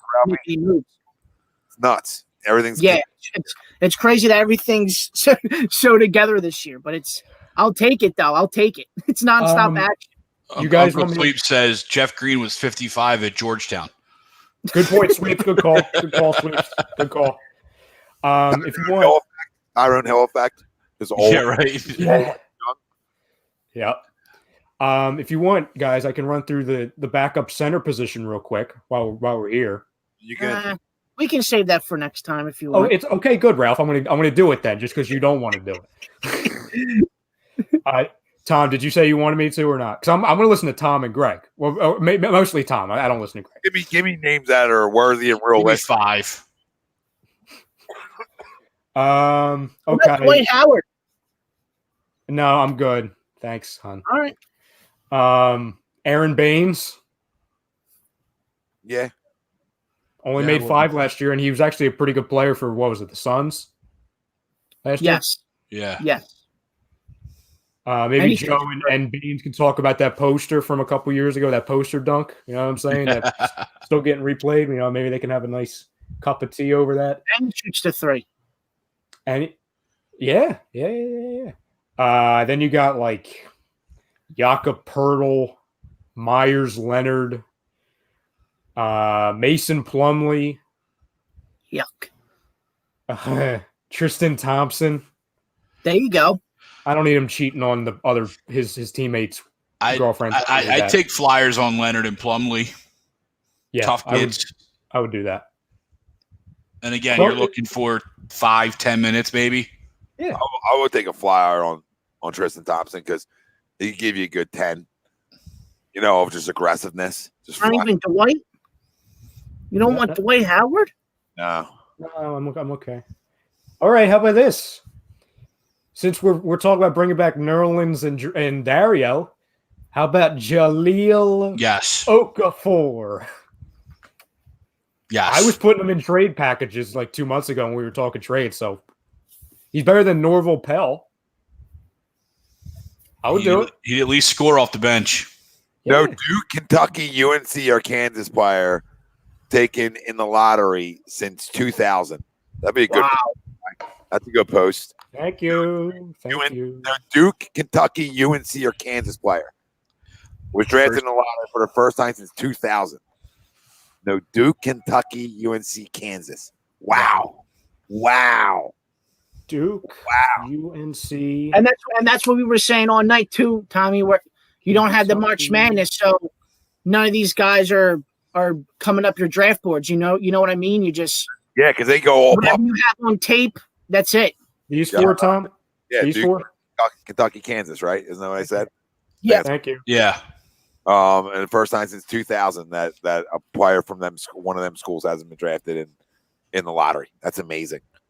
That's absolutely amazing. That's and the flip side of that is you had teams like Georgia, Memphis. You know what I mean? Like, those type of schools ended up getting first round picks or high draft picks. Yeah, I think I think any team that got some of them young players from them schools, freshman type kids, I think are huge wins. Huge wins. TTP is not in on Jahlil. He is not in on Jahlil. He says, I do not. As quick as Greg's was. I mean, Christ. I mean, Greg. Yeah, nah, yeah. I'm not trying to bring them all back. I mean, give me one. Give me Dario or Nerlens. I'll take one of them two back for sure. Nerlens was posting about coming back to the Sixers a couple days ago. He put up a video and he says, "Can't wait to be back. Feels good to good to be back," or something. And it was him dunking on the Sixers in a Sixers uniform. So I guess we'll do one other thing. Are we almost up for another pick soon, or are we done? Yeah. 58 is coming up soon. I don't know what pick this is. This is 56. So you have 57. Then your next pick. What you want to do right before our pick, or is it going to take longer? No, I mean, it was really just who the winner tonight was, And I mean, to me, it's the people might not agree. To me, I think it's the Charlotte Hornets for the first time in Michael Jordan's tenure here. I think they got the best playmaker in the draft. He's played against grown men. I mean, I know we hate Daddy and we hate et cetera and all the rest. I get that, but like the dude's a playmaker. He's played against grown men since he was a puppy, essentially. As everything worked out in the college game, he actually made the right decision per se. Right. And I just think it's the first time Michael Jordan's hit and really hit. And I think he did the same thing with his next pick. Then he went and got a big guy, and a guy who would have probably been drafted a lot higher if they, if the draft was different, right? Mm-hmm. So I think right now the Charlotte Hornets for the first time in Michael Jordan's tenure there are the winner of this draft. I mean, you could say that you can make an argument for Golden State, but I mean, that's fine. I mean, they should hit that first pick, right? And because of the roster, that first pick makes it look so much better in a home run. I get it, right? If you're looking at it that way. If you're looking at one of these teams that are trying to get better, right, and have it stunk for years, like the Warriors are going to be good now, regardless. You know what I mean? So for the teams that have stunk for a while, I think this gets them. I think this gets them going in the right direction. No, I agree. I like what Charlotte did, and they just drafted a veteran, point guard. Out of college, you know what I mean? So you now surround a guy that's been around a little bit, you know what I mean? 34-year-old guy. What's that? They draft like a 34-year-old guy. Is that how old he was? Somebody was joking in the chat about it. Oh, well, I know it said he was a 3-year all whatever conference he's from, Charleston scorer. So I'm like, yeah, he might be 35. Sixers are in. Sixers are in their backyard, Greg. Yeah. And you guys tell us your winners. There's your power forward, Paul Reed. I mean, again, late second-round pick, but there's your size. I think the Knicks getting the kid from Dayton is a steal there at 9. But I also like what Boston did. You got Massey, and then you got Pritchard at point guard there in the first round. So I do like what Boston did. Tom, so for the first time since 2000. Real quick, right? Paul Reed, considered a disruptive defender, averaged 2.6 blocks a game at DePaul, averaged a little over 10 rebounds, and averaged 15. Second team all Big East. So probably a guy who's either a G Leaguer or maybe makes this roster as like that other big man. Yeah. It's funny, Tom, because on my little write-up on him, I literally had big, skinny kid who can block and rebound. So that's there you go. That's exactly what it is. Well, Cassius Winston will be working at Walmart in East Lansing. Cassius Winston's the guy that Charlotte took, right? That's Ralphie's guy. That's Ralphie's No, that's the kid going to Washington. All right, the kid from Michigan State. That's right. Yeah. Yeah. I agree with Murphy. The Knicks did well for themselves. The first time I think they've actually hit best player available. Maybe a guy who should have went a little higher, in my opinion. But yeah, I'm going right now. I got to go Charlotte for the first time, and I'm on Mr. LaMelo, but I just think he's the biggest playmaker in this draft, and I think it's something they desperately needed. And I think they got a big man too. I just think they're working their way to getting a little bit better, maybe for Hornets fans. Who do you guys have? I also had the Hornets, Tom. I completely agree with you. I thought that with the Knicks, I thought it was really good for them to get Obi Toppin because I don't think he should have dropped fell that far. to him right to the really lap. Fell to him. But no, I think Hornets just because you're looking at an organization that, and also excitement, and obviously it doesn't. If you're winning, it's going to be exciting, but I think it's really good for an organization that was really. I mean, people forget Charlotte even has a freaking team sometimes. You know what I'm saying? To where I think branding wise, bringing in something that he's going to be a story in LaMelo, either if he's good or really bad. He's going to sell you tickets. Is what he's going to do, and that's important for a team like. Yeah. And granted, we might not have to worry about tickets for a little bit for obvious reasons, but I agree. No, Michael, he's not. Sorry. What, Hardaway? Yeah. Yeah, no, he opted in. He opted in on his deal. Yeah, I mean, I think he sells jerseys, etc., and makes their team more exciting. Ralphie, before we get out of here, who do you got? It's weird because what Charlotte did was pretty good, but I'm gonna go with the Knicks, man. I'm gonna go with the Knicks just because of the fact that what they're doing right now hopefully can change their franchise around. And I know, how the Knicks have been. They've been getting screwed up a little bit here and there, but I'm going to go with the Knicks as my winner. I like it. Ashton Hagen still hasn't been taken from Kentucky either. Another young guy. Can they go back or no, right? No, unless they didn't hire an agent, right? If they didn't hire an agent, can they go back? Don't know because it's 2020. I don't know if they loosen the rules. I think no. If I think they have like a window to sign an agent and to go into the draft. If you pass that window to go into the draft, you have to go into the draft, and then whatever happens to you, basically. So if you don't get drafted or you do get drafted, if you make that decision not to come back after that window, then it is what it is. All right. I thought they switched it up. I guess I thought they did too. Guess not. All right, boys. Well, this was a lot of fun, though. Refreshing. Yeah. Felt good. Felt really good. Yeah. So, like, what happened is that, just for example, Tom, if you're coming out of college, right? That's your junior year, right? Say your junior year, right? You want to go into the draft. You can have an agent, right? And then do the draft combine, like go through the steps of the draft combine, and then you can make. Then they have a window of saying, okay, you have to make the decision, but by this date, so you have to make your decision if you're going to go into the draft or you're going back to school. Gotcha, Ralphie. Ted, I agree with you, Ted. I've been saying it. I'm trying to say to people, Maxey can flat out play. You just didn't get a tournament and all the rest to see him do it. You know what I mean? And he's a freshman. He was a baby. He's a baby. It's a freaking steal of a pick. Honest question from Chrome. Do you guys think Brett ever gets another head coaching job? No, I don't think so. No, he's going to be a really good assistant coach, a player's coach, but no, I don't think so. I completely agree. I think that's right where he's at, right? You know, maybe he becomes a really good assistant, really good bench guy again. But I don't think again, we talk about accountability. I don't think it's good enough. He just doesn't have I'm not saying you've got to be, like a Thibodeau, somebody who's like ultra disciplined. I'm not saying that, but you got to have a loud enough voice in a locker room with a lot of egos. And Brett's, like we've talked about, Brett's too nice of a guy. He's just not that type of a communicator. And as we saw, when you have two young superstars and, a bunch of athletes, the string only goes so long for him. No, you're right. Real quick. Lane Johnson welcoming him too, huh? There you go. What was I going to say to you guys? All right.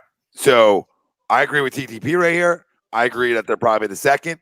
I just believe in this, the way they're constructing this roster. I'm right there. All right. I know I'm there a lot of years, but, I just keep believing in these kids to get better. So I'm just excited. Lucas, we feel great, brother. For all you guys who've missed it, you can go back and watch it, obviously, on Facebook, YouTube, or Twitter and Twitch. And you can go where our downloads are. Where our podcasts are on every podcast forum: iTunes, iHeartRadio, Apple Podcasts, Spotify Speaker, Google Play, whatever. Yeah, and another thing before we get out of here, I know that Andy and the guys are doing a live reaction show to the pay-per-view this Sunday, so make sure you tune in for that as well. Yeah, make sure you tune into. I guess we'll go.